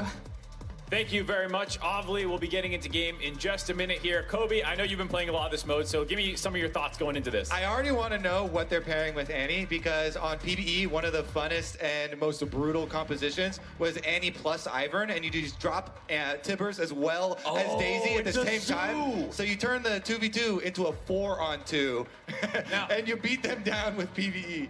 I'm not much of a stats guy, Kobe, but even I can tell you 4v2 is pretty good odds. So, especially with how strong both of those pets are, that sounds pretty ferocious. Yeah. Now, especially with this mode, people need to remember the plants are a really big objective. Yes. The game designer was talking about that earlier, but it gives you the healing, the shielding, and critically the cooldowns back. So the different arenas have different numbers of plants too. Some only have 1, some have up to 3 plants, and a lot of that is how you want to play the main. And I got to make sure that we hammer home this cooldowns back thing, because I've watched a few different games of Arena, and one thing I can tell you is when I first heard cooldowns back, I expected something modest. I expected, okay, 5 seconds off here or there. No, if you eat these plants, you will be able to cast your ultimate multiple times over the course of a round. It is ferocious. Controlling these things is huge for the outcome of a round. And that is the reason why also a lot of champions that have auto attack interactions are really powerful.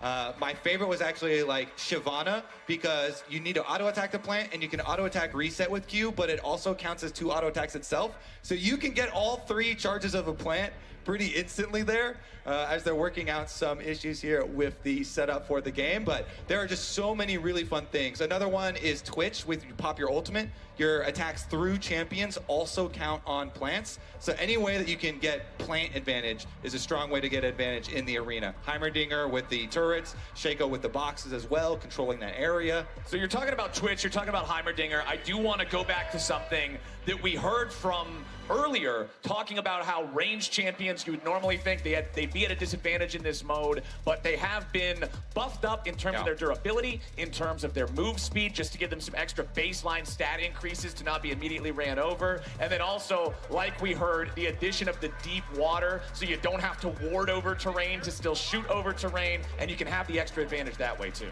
Yeah, and there are still like regular walls too that you can't see over that you want to be able to use, like with Ezreal or something. Right. Jumping over as well. But definitely excited to see what compositions these teams come up with, because it sounds like they've got varying amounts of time on the actual mode.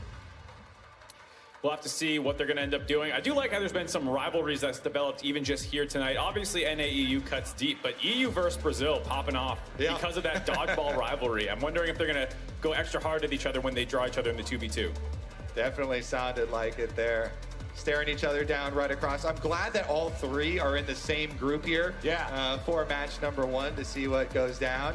Also, a lot really depends on the augments you get. Flowers, you're talking about traditional carries, traditional range carries. There's a lot of attack speed augments, and so if you go with a Zeke's Convergence for your partner, then they can really amp up that damage as well. And one thing that I've been looking at with this game is just how many chances you can get, even if things don't start out great. It's not designed to be a game that just immediately snowballs you over and you can't fight back. The plants in the fights themselves make it so that they're more drawn out than a typical team fight. And then also, the game structure as a whole, for those of you out there who've played TFT before, when you lose the early rounds, you're only losing 2 health, 4 health, something like that. It's not gonna matter that much. You can still scale. Yeah. But those later rounds, man, even if you're ahead after a while, you're gonna start taking some hurt if you lose those. Yeah, so as you guys know, there's been a slight delay on stage as they're taking care of getting all the players set up, making sure they're feeling comfortable. Definitely want to have them in their best state, ready to play. And I'm really excited about this. This is like the crowning moment of the whole night leading up to this. We have these 2 rounds. These 4 teams are going to play. Then there's going to be the second stage with those 4. And whoever ends up with the most points combined from these arena modes, as well as all the physical challenges, will play one final arena winner take all. And I mean, I've been so stoked to watch this, especially because what you were just saying at the end there, Flowers, about how the rounds can go at different speeds, much like jousting or the dodgeball. Sometimes it was over in like 5 seconds, like 2 teams just engage into each other and insta-die. Sometimes you have this long kite out as you're making use of the plants and really making use of the map. Yeah, and there is a ring of fire that will come in if it starts taking too long. We needed that for jousting. The arena just starts collapsing.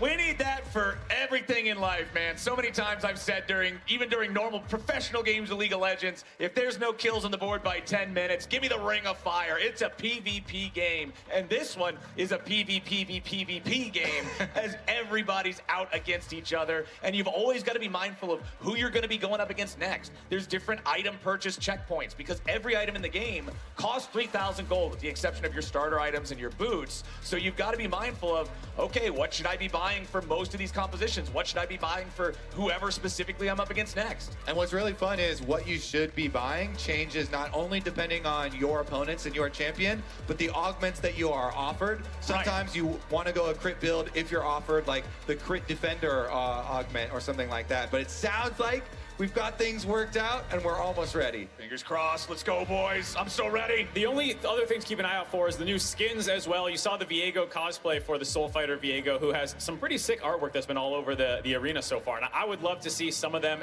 actually lock in these champions, whether it's the Samira or Viego or whatever else people have their eye on, just so we can show off everything that this game mode has to offer. Also, you get to see some of those just as PvE interactions in the arenas.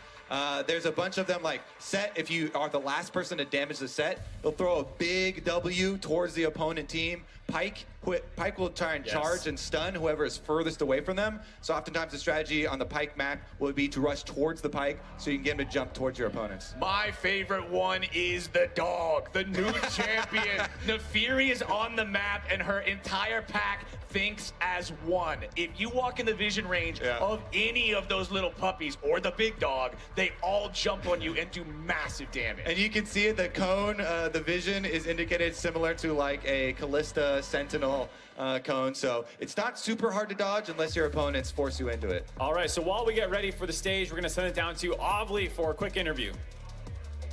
Thanks so much, guys. I am actually with one of my dearest and oldest friends, Sab Kennedy. We did a lot of collegiate League of Legends together, TESPA, all of these throwbacks where I know that you were putting together so many fun events for colleges, high schools, everything.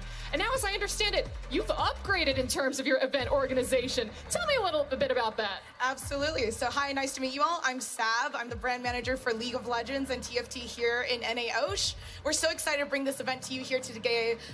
Soul Fighter Fight Night has been everything we've ever dreamed of to bring to you guys straight to home. Let's make more amazing events for Riot Games. Now, one thing that I have to ask is that so far everyone I've interviewed, because they're from NA, and I think because they work in the NA offices, they've been cheering for NA.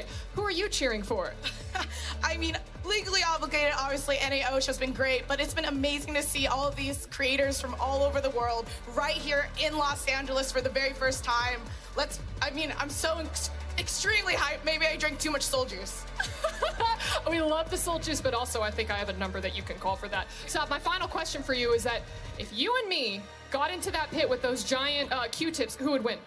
I think you have a little bit more arm length than I do, so you might have a little bit of an advantage, but it would be a close one, I think. We'd be aggressive. I think it'd be pretty close. I think we could play that out someday. Absolutely. But Sab, thank you so much. And guys, back to you. Thank you very much, Ovly. Yeah, this event is absolutely crazy. I love that for the start of a new mode that is hitting every Riot game. Basically, there's new things going on, new skins, new cards, new arenas, all this stuff. It's really, really exciting. So we can't wait to bring you the arena mode coming up in just a little bit, but we're going to take a quick break right before then.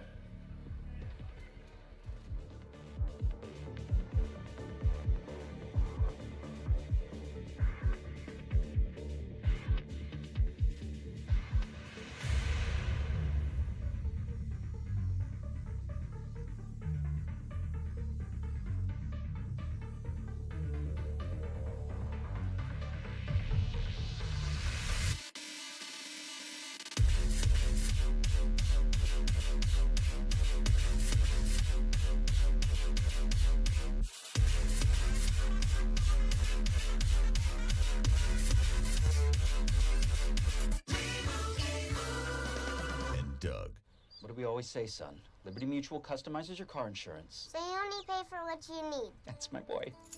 And you get out there and you make us proud, huh? Bye, Uncle Emu.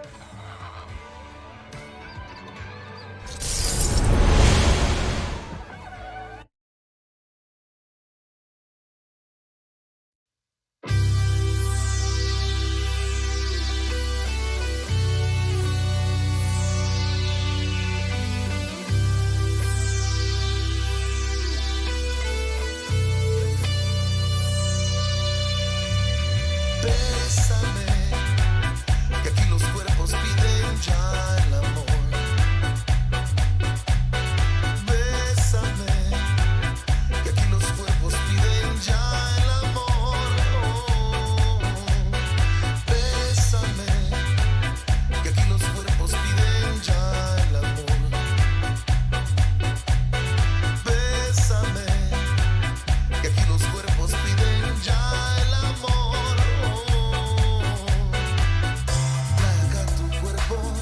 Besar ese cuello lentamente, sin detenerme. Esta noche es nuestra, porque ya haremos juntos el amor. Tus manos y mis dientes, rimando melodías, todo el cuerpo muy caliente. Tu piel como mi lienzo, pintando los momentos de pasión. Bésame, que aquí los cuerpos piden ya el amor. Bésame, que aquí los cuerpos piden ya el amor. Bésame, que aquí los cuerpos piden ya el amor. Bésame, que aquí los cuerpos piden ya el amor. Un atardecer en las montañas y su calma, el brillo del sol acariciando tu alma, un suspiro que se convierte en tornado, el sueño de un poeta enamorado. Así tu boca provoca esta loca ansiedad, cualquiera quisiera atacar sin piedad. Tu cuerpo, yo que no salga ileso, encendamos el amor con un beso. ¡Mua! Traga tu cuerpo, besar ese cuello lentamente, sin detenerme. Esta noche es nuestra, porque ya haremos juntos el amor. Bésame, que aquí los cuerpos piden ya el amor. Bésame, que aquí los cuerpos piden ya el amor. Bésame, que aquí los cuerpos piden ya el amor. Bésame, que aquí los cuerpos piden ya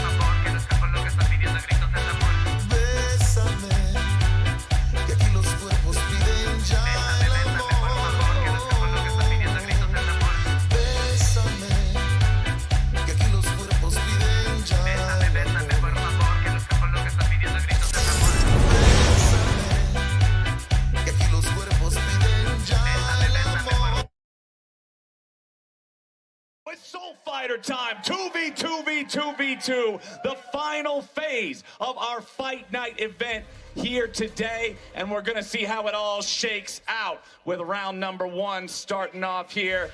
As it looks like we got Jukes. All right, we got Meteos on his Elise, the classic here. Scar on Trundle, gonna play the front line here, see if he can get his ulti off pretty early. They're going for early plant control. That's big. They start with shields. Okay, we got the shields, couple of skill shots going back and forth, but nobody hard committing just yet.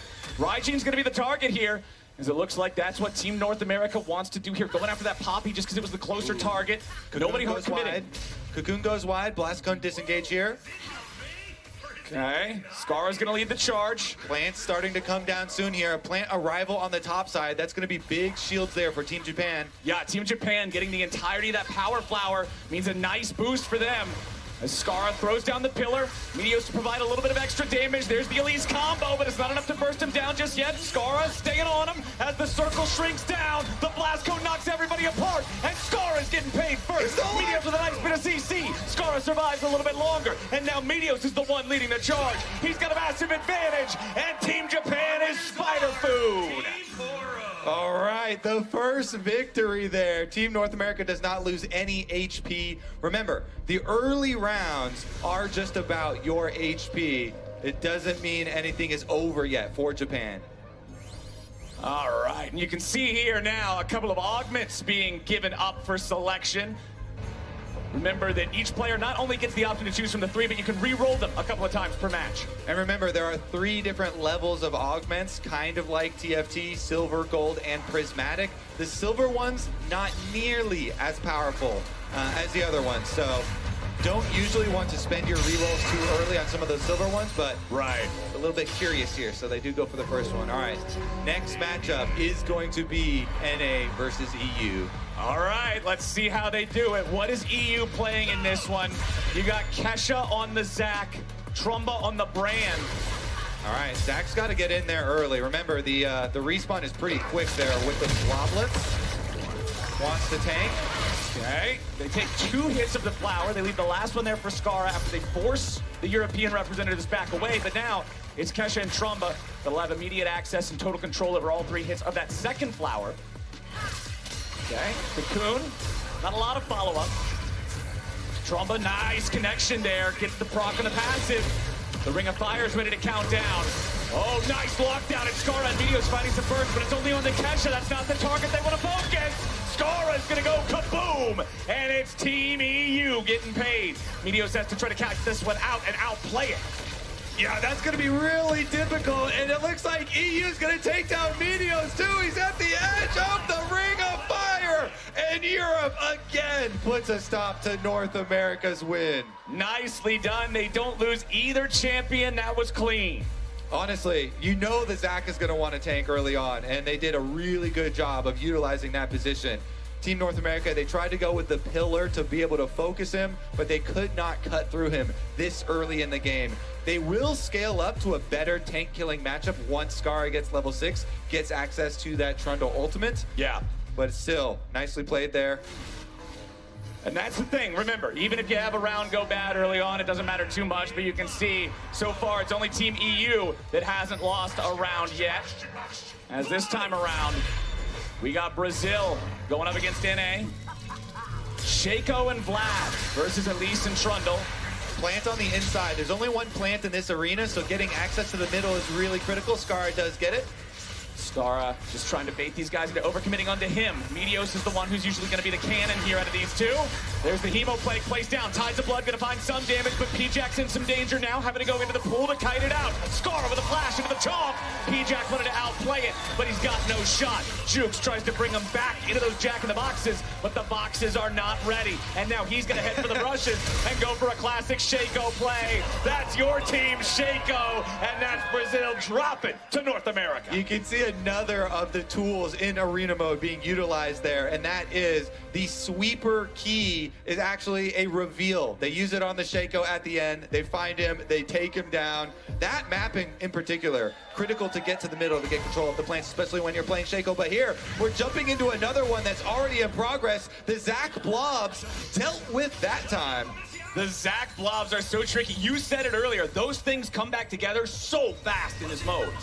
All right, looks like they tried to have the same strategy tanking, but couldn't come up with the victory that time around. 3 teams now tied with 18 health at the top. And it looks like it's Brazil really rough down there at the bottom. Yeah, tough start for Team Brazil. Everybody else tied up here with the scoreboard saying that it's actually the Japanese representatives who are currently at the top. Let's see which head-to-head we're going to get next. Excuse me. Looks like Europe versus North America. Again, you can tell by whoever's health bars are lit up and you can actually see them when you're in that buy phase, you know will be your next opponent, so you can try and prep accordingly. All right, this is my favorite arena hazard. This is Nefiri and her pack. That red triangle means stay away. If you walk into that or are stunned up when it walks into you, those dogs are all going to converge on you for a massive amount of damage. You can see them right there. They jump in and eat Scar's shield and a chunk of his health. Also, worth noting, this is one of the arenas with 3 spawn points for those plants. So whichever team is able to split and control 2 of those spawns does get a nice advantage. All right, ring's closing in. Nobody's been willing to commit before this, but now we gotta see some of that PvP. Scara dropping down the pillar to try to keep these guys zoned, but Kesha and Trumba are gonna grab a plant before the Ring of Fire closes in any further. Elastic Slingshot brings Kesha into the middle, but now Scara's gonna take a lot of burst from Trumba. Kesha's gonna be careful though, because Scara can immediately turn back onto him with the subjugation. Kesha melts down into the bloblets, but can they kill him off in time? They're trying to scurry back together as they fight versus Trumba. Scara and Meteor's not quite enough damage, but they got it in the end. North America gets their vengeance in this round. Ooh, they pop the Zac and then turn targets, and they're able to finish off the brand before enough damage is done. That turn of the tides, once they do get access to the Trundle ultimate post level 6, they're starting to scale. That's what it's all about. If the enemy team has a tank, Trundle is happy, my friend. He's eating good. Ooh, look at the strategy here. Discussing some possible changes. Meteor's probably advising Scara on build or augment choice. It looks like it's an augment choice round. All right, this means that we've got Europe versus Japan this time around. All right, so this arena has the Lux, that little beam. As soon as you touch it, it's going to start firing the laser. You have plenty of time to walk out, unless your opponent CC you there, can be used against you. Raijin gets 2 hits off on the plant.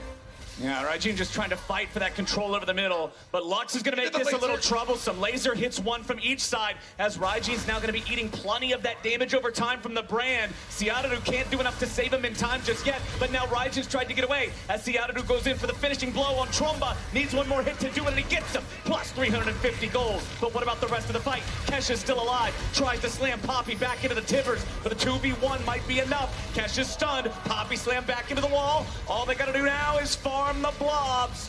First one down, second one down. 4th one, there it goes, and Team Japan gets the dub. Close one there, nicely done. Protecting Seatadu as well on the outside. They're able to chase down that brand, kill the DPS first. It's getting intense, man. This is what I like. The first couple of rounds, they're a little slow. You only got level 3 champions. But man, once you hit level 6, the ultis come online, you get a couple of augments, it's fierce. Certainly is fun. All right, looks like next matchup here is going to be Europe versus someone. Once they drop tab here, checking out the augments for everybody. Let's see what we got. Brazil versus Europe. That's indeed the recipe here. Let's see if Brazil can catch up a little bit from being towards the bottom of the standings. Remember, once your team health hits 0, you are out. Usually when you're playing Sheikah, you want to set up boxes around the plants to defend the plants so that you can then get them. Looks like they're using it as a little bit of a dare here. Top plant taken already by EU. Juke's going over the wall. Not a whole lot of damage there. Shaco, not typically super effective at pouring damage into Zac. Yeah, it's nice for Zac too, because you can use your Q on them and then auto attack towards the plant to get that. Yeah. Kesha trying to trade there, but losing out on those trades. Now Trumba's going to be hit with a Hemo Plague. The brand is in danger. The tides of blood, but the pool to be able to stay alive in the meantime, and Trumba's down. PJ grabbing the kill on that one, as Kesha is just getting kited around by the Jack in the Box. and that should do it. P-Jack's right on top of the bloblets. He'll be able to bring the damage. Kesha's got another box ready to go, and Team Brazil takes the dub. Looks like every team, ooh, and there's a taunt afterwards as well with the pre-game trash talk delivering. They do indeed take down Europe. Every team has figured it out now. You gotta go for the brand, rush past the Zac, immediately take down that DPS. And now Europe, they're gonna have to come up with something else to get out of here. Maybe Zac needs to build more damage himself, more offensively jump in with those elastic slingshots, get in a little bit earlier. They're down to only 6 HP. Very, very dire straits here. Later on in the game, a single round loss will do that much damage. Okay, here, fighting for their lives. Europe versus Japan. Let's see it. This is only one plant on the map. Mid lane is claimed already, and Zac's going early. Yeah, Raijin just wants to bait these guys into attacking him. Seadonu is the cannon. Okay, they found their way onto the enemy brand once again. The strategy just works. Blink and you'll miss it. The brand's already down. Now Kesha's got to try to fight this one in a 1v2, but Steadfast Presence stops the elastic slingshot, and there's enough burst coming out from Seadonu to guarantee he's going into Bloblet form. The Poppy Hammer ain't even needed, and that's it for Team Europe. I believe they may just be eliminated. Yeah, looks like it. You can see the look at the build here for Raijin 2 on the Poppy. Building those support items. Remember, they've been buffed up to 3,000 gold's worth. And Meteos finding the kill here. We just got a little sneak peek of the NA win. Yeah, that was the NA win to keep Meteos and Scarra tied up. Yes, these are the most valuable augments of all. All right, so Jeweled Gauntlet is pretty good depending on your build. It's a little late right now, so if you haven't gone crit, it's not going to have that value you're looking for. Feel the Burn is a little bit overrated. Blade Waltz is kind of cool. It brings back kind of the old Fiora ultimate to be able to dance around for the old nostalgic players. I love it, man. I love it. And you can see here, with Europe eliminated, that means they'll only get 3 points from this round. And it means that Team Brazil is also dangerously close to death's door. If they lose any more single rounds, they are out. Meanwhile, Japan and North America both sitting on 14 lives remaining. They got a couple of chances here. All right, let's take a look. Remember, let's see if we can get one of the ones fighting. There we go. All right. Raijin, remember, he's gone with the full support Poppy build here, so he's just tank frontline. He got the Knight's Vow to try and tank up damage for his teammates. Yep. Similar strategy there to the Zac. Get in early. It's win or die for Team Brazil. Dodge those dogs. Yeah. Oh, that's what I'm talking about. The dog damage is so extreme. Nefiri and her pack take out half the HP from the Poppy and then immediately jump back onto that Shaco target there. As you can see, Vlad trying to get in the middle of everything. The Poppy Copter's going to disengage the teammate, and they just immediately kill off that enemy Vladimir. Team Japan now having a 2v1 lead and control over mid. Oh no, the Fury, dude. The dog is so hungry. Okay. Jukes, can he pull it out? First Raijin here. The dogs! He's got to try something crazy. Clone, it was on Clone. Raijin just going up the wall there. Jukes jumps back into the middle, and Raijin's ready to fight him. That'll be it. Japan eliminates Brazil, and now it's down to NA versus Japan to figure out who takes number one. The heroic charge out into the burning circle as it's closing in for the win there. Not only is this NA versus Japan to determine who wins this, remember that I believe these are the two teams tied at second in the overall standings. So whoever wins here then takes control over that spot. This is huge for the overall outcome of things. All right, let's get into it. The builds are finalizing here. Kind of a traditional Trundle build here. Auto attack focus from Scarra. He wants to be able to get through that front line. Scarra actually can even go through the Poppy here and just melt front line. All right, back to Lux. Remember, as soon as the small laser touches you, she'll charge up and fire the big one. And this is a two-plant mode as well. Looks like NA is rushing straight towards them. Yeah, Scarra just wants to go in, but he's going to take a lot of damage. Still gets the subjugate off before they can hunt to zero him. Now can North America find something back instead? Scarra flashes away defensively. He wants to go after the power flower as he sidesteps the laser, but can he continue to live? The slam back into the wall, and Raijin's got him. Seadonu using the stasis to be able to avoid Meteos' damage. Team Japan has just piloted this one better. The damage of this duo they've drafted is incredible. Yeah, Scarra went down so early, and you can see the double timbers means Seadonu got the double ultimate prismatic augment for himself. The double timbers doing a lot of work. After Scar is down, they just chase down Meteos. No hope for NA there. They've got to rethink that game plan. I think a little bit slower opening, playing around that plant that they had on their side. If you're on the right side of that map, you can almost always get to the lower plant earlier, but they just ran headlong into the wall. Scar got charged into the wall, and they were fighting from a really big health deficit. And that double timbers, though, puts in a lot of work. Even though Skara normally is fine being the one who's engaged on, just the build, the strategy from Team Japan here is so ferocious. It gets him so low that he's immediately forced to defensively ult, flash away, run for his life, and it's hard for North America to fight back. Yeah, and Ciardo has the Void Staff. He has magic penetration, and Skara has gone a lot of offensive items there with the Trundle for the attack speed, for the percentage health damage. Let's see if they can rethink this one. This is a triple plant zone. And they both go towards bottom.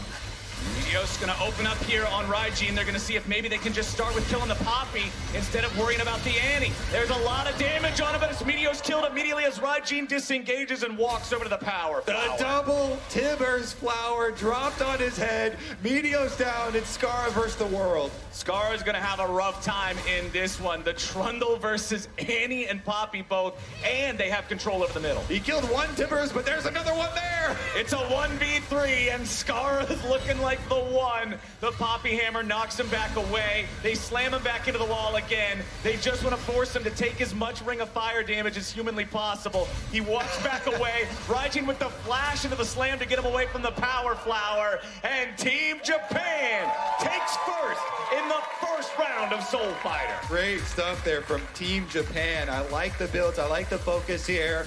They got the even shroud on Poppy to amp the damage coming from Annie. Annie lucking out, getting that double ultimate augment as well to clean it up.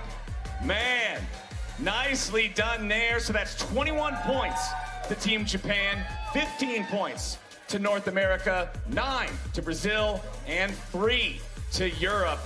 I think this is going to feel pretty good for both North America and Japan. They're going to be happy with that outcome, feeling really confident about their chances of making it into the final. Yeah, remember, all that matters, you need to hit that top 4 to make it into the finals. Yeah, and Brazil, remember, they were so far ahead of everybody else too, sitting at 41. Even though they're not happy about only getting 9, their grand total is still 50 here, which still puts them tied with North America, who got 15 on top of 35. So that'll put them tied for second or third or however you want to call it. But I do believe 21 plus 35 is 56. So it's Team Japan out in front. All right.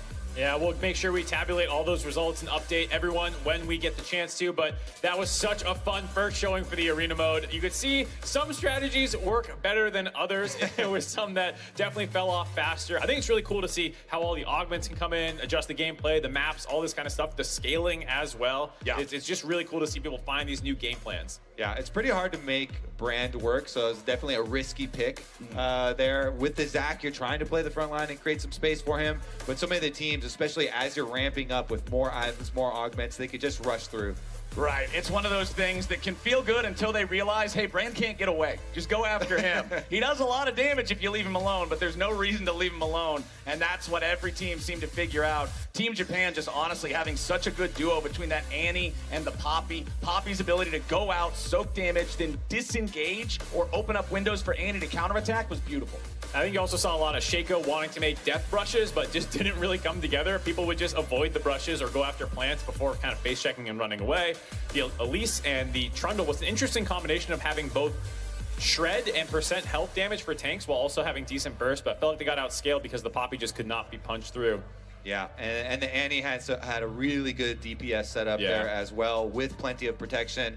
One thing that we haven't seen just yet that I hope we do get a look at because it is very powerful is taking AD carry plus a enchanter support or any sort of support frontline and trying to play to a single carry and really buff them up and peel for them. Definitely a lot of options there as we see the rest of the ones come through. But this replay here, this was another look at the Zac plus Brand's combo where they just focus on that Brand. And Poppy seems just real strong in this mode in general. Yeah. Lots of walls to knock people into. Feels like Poppy is pretty busted with all the wall stuns as well as the ejections in the late game to push people into the Ring of Fire, all these different options that you have to kind of abuse the map itself. And even like pushing them into Neferi and things like that. And also, if you are going to pick, we saw the Shaco this time around. Shaco, Heimerdinger, Teemo, all those types of champions that have things you're going to set up on the ground, you really want to focus them around the plant spawns. Yeah. Because those are so valuable in giving you an edge in the actual combat as well. They pretty much force your opponent to come to them. If you just concede every plant, your chances of winning are very low. Yeah. Then there's the auto attack interactions as well. Maybe we'll see a few more of those. Scar at least did have the Q auto attack reset, and they were able to claim that one. Yeah, it's really cool to see all the different builds going. I know you're juiced for the support plus 80 carry. For people who don't know, as we kind of covered at the top, but the 3,000 gold for every single item. The items are then buffed to kind of balance around that. So a lot of support items in League of Legends, you get faster because they're like 2,200 gold. Here they're 3K, so they are buffed up to be even stronger, as well as all the little augments and stuff you can get. Makes it a very interesting option that you can go for. Zeke's is my personal favorite experience of a very, very powerful item, buffing up any sort of AD carry that has a really high attack speed. But here's another look at the dogs, a lot of the PvE interactions. They're so strong. We didn't get a look at the Samira one. The Samira one's pretty cool too.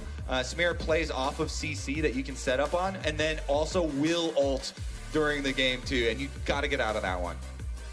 I feel like some of them are much deadlier than others. Lux seems easier to avoid than Nefiri, for example. And we saw how the late game Nefiri dives can just eat people's health alive. Going back to look at these late game double Tibbers fights too, that's ferocious. Yeah, once you see those prismatic augments come in, they really do change the entire game. Kobe, can you tell me, does the Nefiri hit whatever champion is in line with it when it jumps? Because I thought I saw the Nefiri kill Annie, but being locked onto a different champion. Or am I trolling? I'm pretty sure it hits whoever is locked on with the beams. Okay, because I saw at one point it was targeting someone else, but the Annie randomly died. So I guess I just wasn't paying enough attention there. It might do an intercept.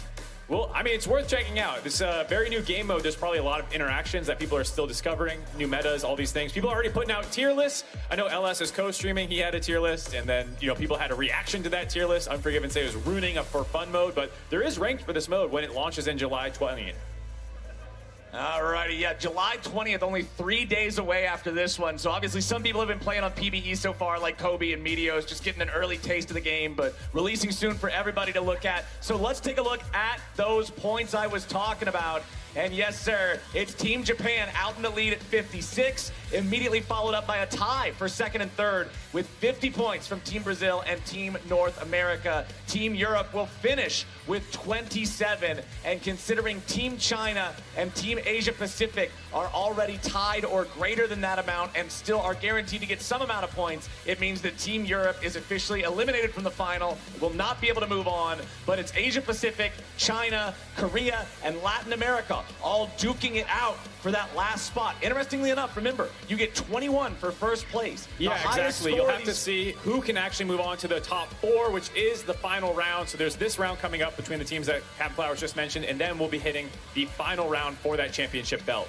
But only one of the remaining teams gets to move on, because the highest amount of points you can get is 21.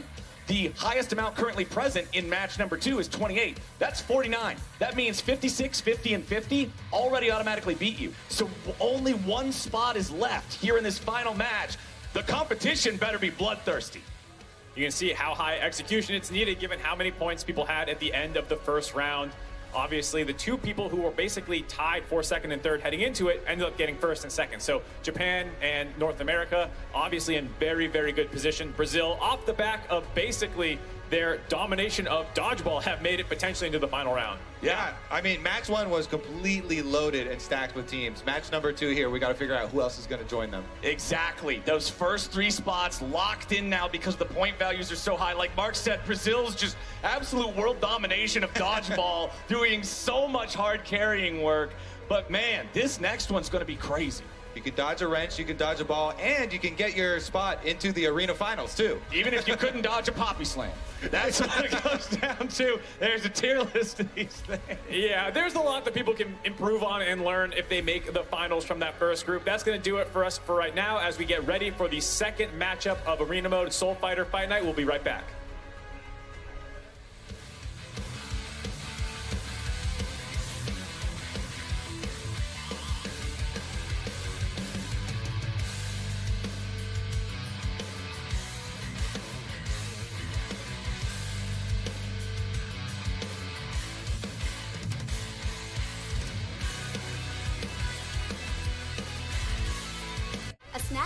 packed with juice and real fruit. It's called Welch's Juicefuls. See the juice, taste the fruit. State Farm is there to support you. You can beat Bake Wars. Time to unite the Muffinverse and take down the Crumb Crew. Mm-hmm. I gotta download a patch. For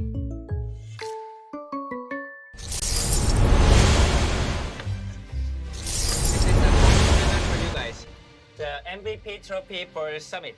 And why is this here? 너무 커서 내 캐리어에 안 들어가. 나도. Just get good, bro. Just get good. I gained like I had plus 50 times plus the rhythm and plus 153. Hey, life's pretty scary. The State Farm supports you. I feel plus 250. Bésame, que aquí los cuerpos piden ya el amor. Bésame, que aquí los cuerpos piden ya el amor. Bésame, que aquí los cuerpos piden ya el amor. Bésame, que aquí los cuerpos piden ya el amor. Placa tu cuerpo, besar ese cuello lentamente, sin detenerme. Esta noche es nuestra, porque ya haremos juntos el amor.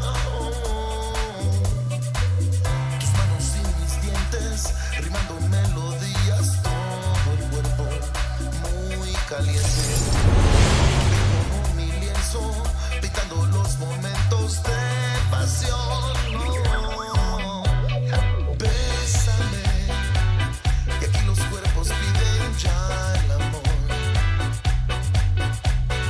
Bésame, que aquí los cuerpos piden ya el amor. Bésame, que aquí los cuerpos piden ya el amor. Bésame, que aquí los cuerpos piden ya el amor. Un atardecer en las montañas y su calma, el brillo del sol acariciando tu alma, un suspiro que se convierte en tornado, el sueño de un poeta enamorado. Así tu boca provoca esta loca ansiedad, cualquiera quisiera atacar sin piedad. Tu cuerpo, yo que no salga ileso, encendamos el amor con un beso. ¡Mua! Daga tu cuerpo, besar ese cuello lentamente, sin detenerme. Esta noche es nuestra, porque ya haremos juntos el amor. Pacific and Latin America. There we go. Right next to see that. But I'm really excited to see what they do. Like you guys were saying right before we tossed the break, a lot of these teams were in the lower half of the point scoring, and so it feels like basically first place is the only one who can move through. Win or go home. Yeah, win or go home. You gotta make sure you're bringing everything, leave it all in the field. You didn't want to go through jumping over that spinning thing, dodging Brazil dodgeballs, and fighting face-to-face 1v1 only to go home here. Yeah, it has been a tough fought competition all night long here. Everybody's hot and sweaty, and now we got to play the game. Arena, one more tip too. I saw a couple of them expending a lot of the early re-rolls in double silver augments last time around. Really could have a big benefit if you can hit that jackpot prismatic one. Exactly. Because of the value of the prismatic ones overall, it's so much more important to be able to re-roll those into something in an A or S tier for your game plan or your champion. I don't care if you re-roll your silver into something that's slightly less bad. It's still going to hurt if your prismatic doesn't line up with what you're trying to do. All right, I'm excited to see what compositions these teams come out with. We can shift up the champion pool here. I already see a Yorick, a Tom Kench is in there as well. Yeah. Oh boy. It looks like Latin America is going to be running Syndra and Zyra over on... Okay, never mind. We're jumping into it now. All right, so it's Latin America running Syndra and Zyra. Korea running Tom Kench and Yorick. Yeah, Yorick skin here. Takes a little second to recognize. But we've got the first plant on the top side. Okay. From Syndra did hit, but it's not going to shake him off the plant. Okay, plant control for GPT. Syndra's quite good in this mode as well, by the way, because you get splinters just after the rounds. Okay, Zyra just trying to have some zone control here. Kapperman wants to use those plants to get some free damage on these guys. 2 hard melee champions versus 2 ranged champions. Means it's all Here about comes the circle. controlling that distance for LatAm. Circle's coming in, closing in on that space. More flower power for Tom Kench. He loves his vegetables. If it keep them away. Oh, Abyssal dive gets interrupted. Nicely done there from Kaepernick. They got the ghouls onto the Zyra, though, poking the Zyra down. Oh, they want to flash in and go for the play, but Kaepernick goes back over the wall, providing some covering fire over the side here for her ally. But Nubia now has to flash away on the Sentra. They still need a little bit more damage. The Yorick is knocked back out. It's a 2v1, and GPT's got to try to outplay him. Kaepernick needs some cooldowns. Another one spawns up. The plants are ready to go, and LatAm gets the win. Big knockback there from Syndra out into the burning field. They get the win. That was close, man. These early ones come down to the wire because nobody wants to overcommit yet. You don't really have a whole lot online. No. And then it's just a brawl in a little circle. Some critical plays there. Good knockback, scatter of the week. Good Zyra interrupt on the Tom Kench W as well to get them that first win. All righty, let's see what we got here, because we got another Yorick in this game. It's a 2 Yorick game. Razzie Banks also on the Yorick. Stanley rocking the Vayne, and they'll be going up against Team Korea here. Yeah, depending on what augments you get with Vayne, you can really become 1v9 on some builds. Oh, this is a fake. Vayne also very good versus both these meaty melee champions. Oh, yeah. And it looks like Team Korea is just going to go in on this. GPT will be tanking up those silver bolts here at the start as Razzie Banks is just trying to keep the enemy Yorick away from his Vayne. Lots of health advantage here for the side of Asia Pacific. Stanley's doing a beautiful job just kiting these guys out. You might think you won a world championship at some point or something. Stanley and Razzie Banks making short work of Team Korea. Stanley still got it. That was some clean movement. He also immediately was able to get the plant hits down there, taking that away from the melee champions. They took way too long to try and get onto that Vayne. Never could keep the Vayne down. It's always going to be difficult, though, if you're Tom Kench plus Yorick versus Vayne. You know, Kobe, I didn't start commentating League of Legends until 2017, so it feels pretty cool to get to go back and cast Stanley. But now, we got the end of the other game. Whoa, Kayn was not banned. On PvE, Kayn is one of the most highly banned champions because there are definitely a bunch of builds you can go for. You can get the double damage ultimate item, or 25% increase on your ultimate damage as well item with the changes to Axiom Arc. So, definitely surprised that the Kayn got through, but looking forward to this one. Level 6 now acquired for him as well.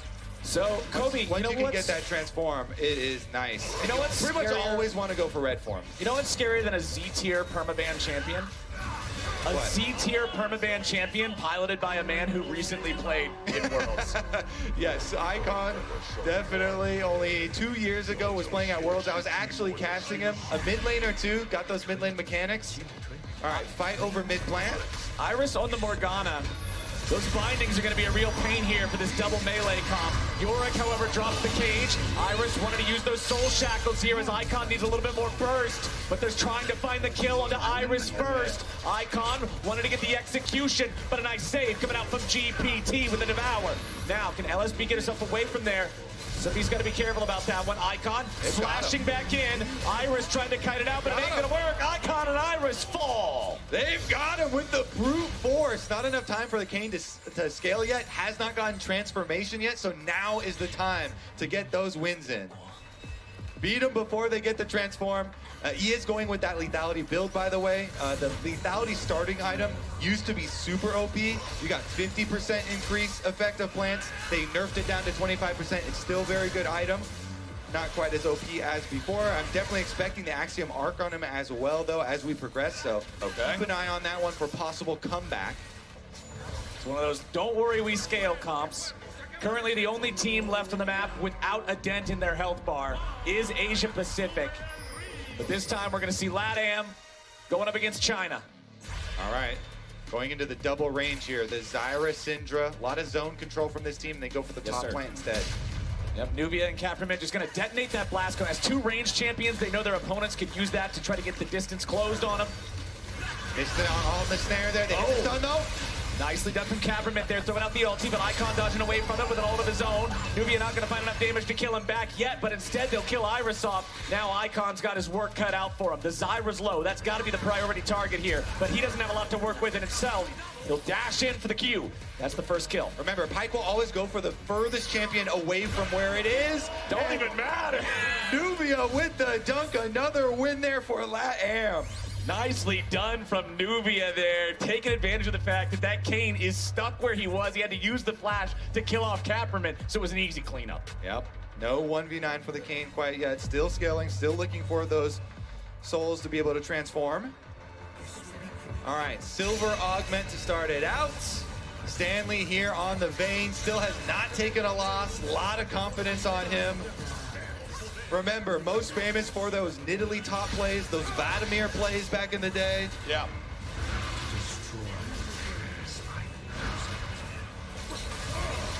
Just testing out some of that DPS potential there on the target dummies The during dummy your didn't stand a carousel chance, phase. Flowers. No, that dummy looked like a dummy. Now let's see how they measure up here. All right.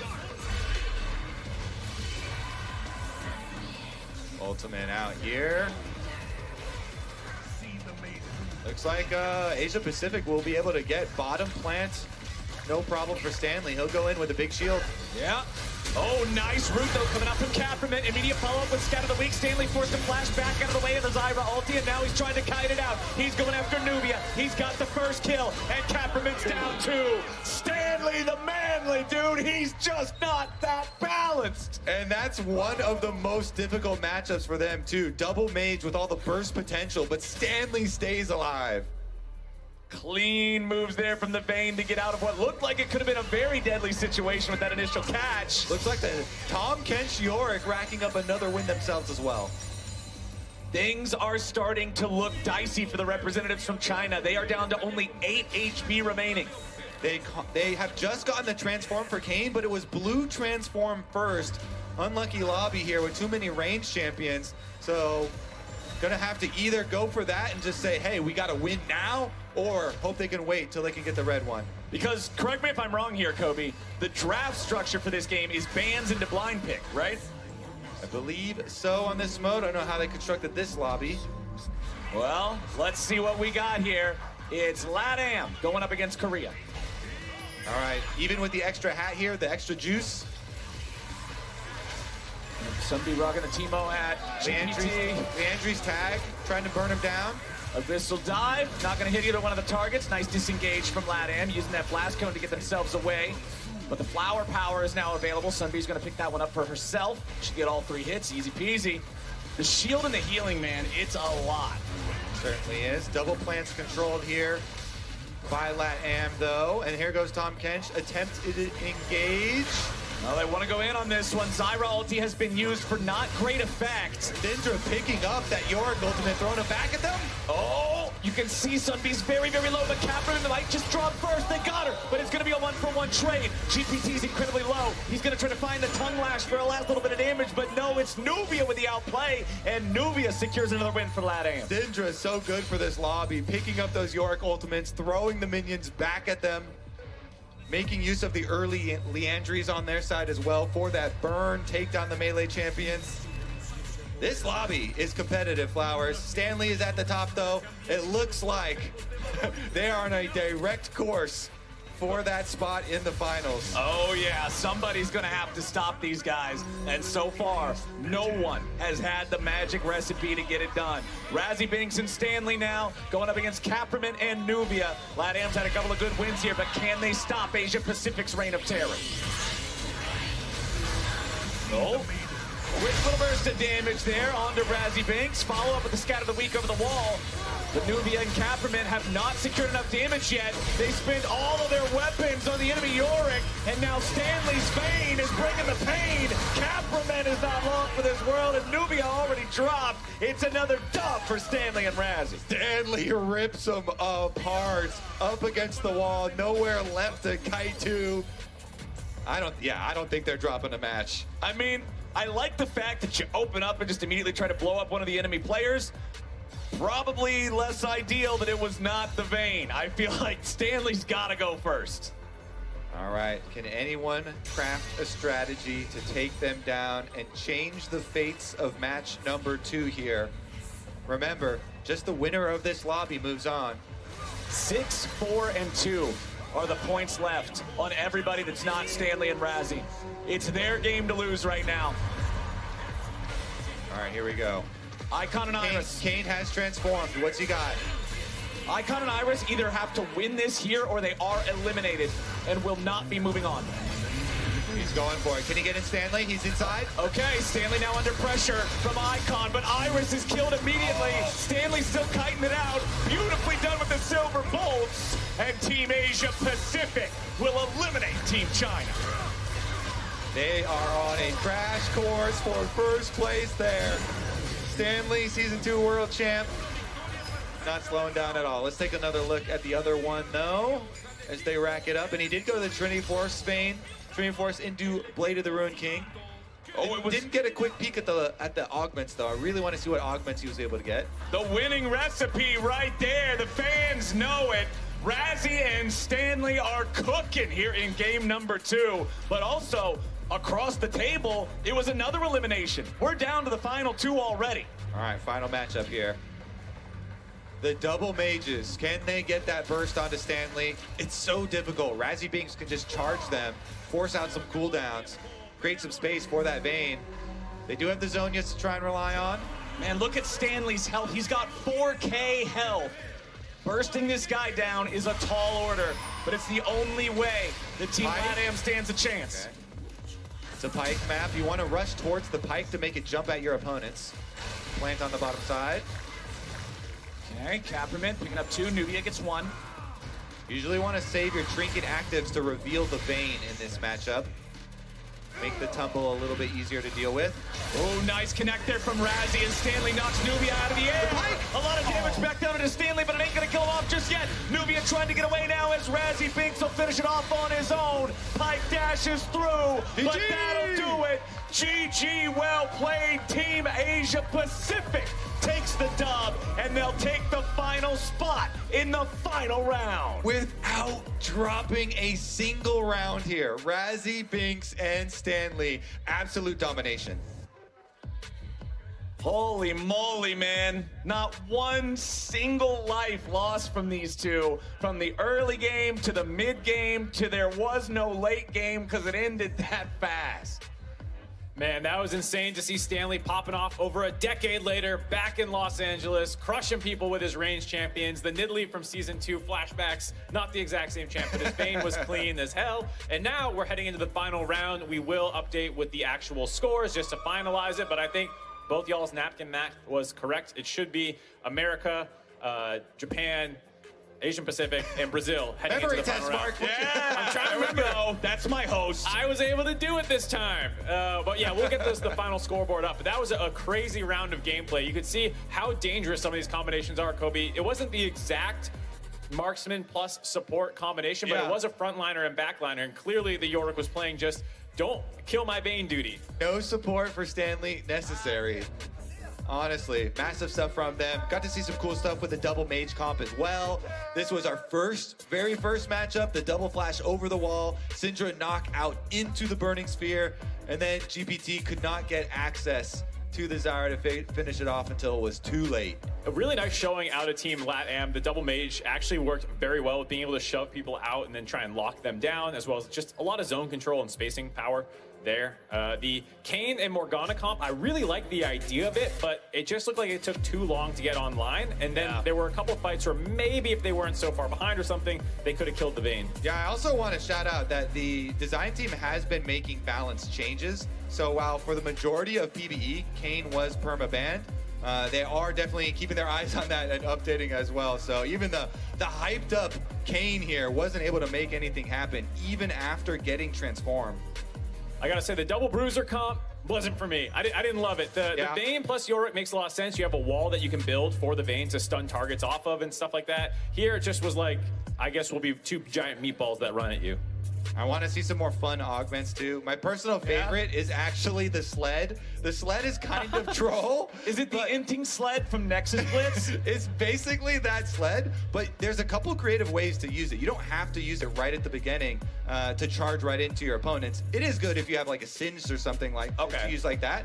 But one of the strategies we also cooked up was sometimes if you are running one of those carries, you save the sled for later, and your carry can jump into the sled later into the game, play around that area of the map. So there's a couple different angles. Not everything is as troll as it looks like on this site. Yeah, okay. Things are more than they appear to be. Things can be troll and good. That's the best kind of trolling, is when it's actually viable in the meta. So hopefully we get to see some more shenanigans, because there is a lot in this game mode. We've seen a lot of interesting compositions.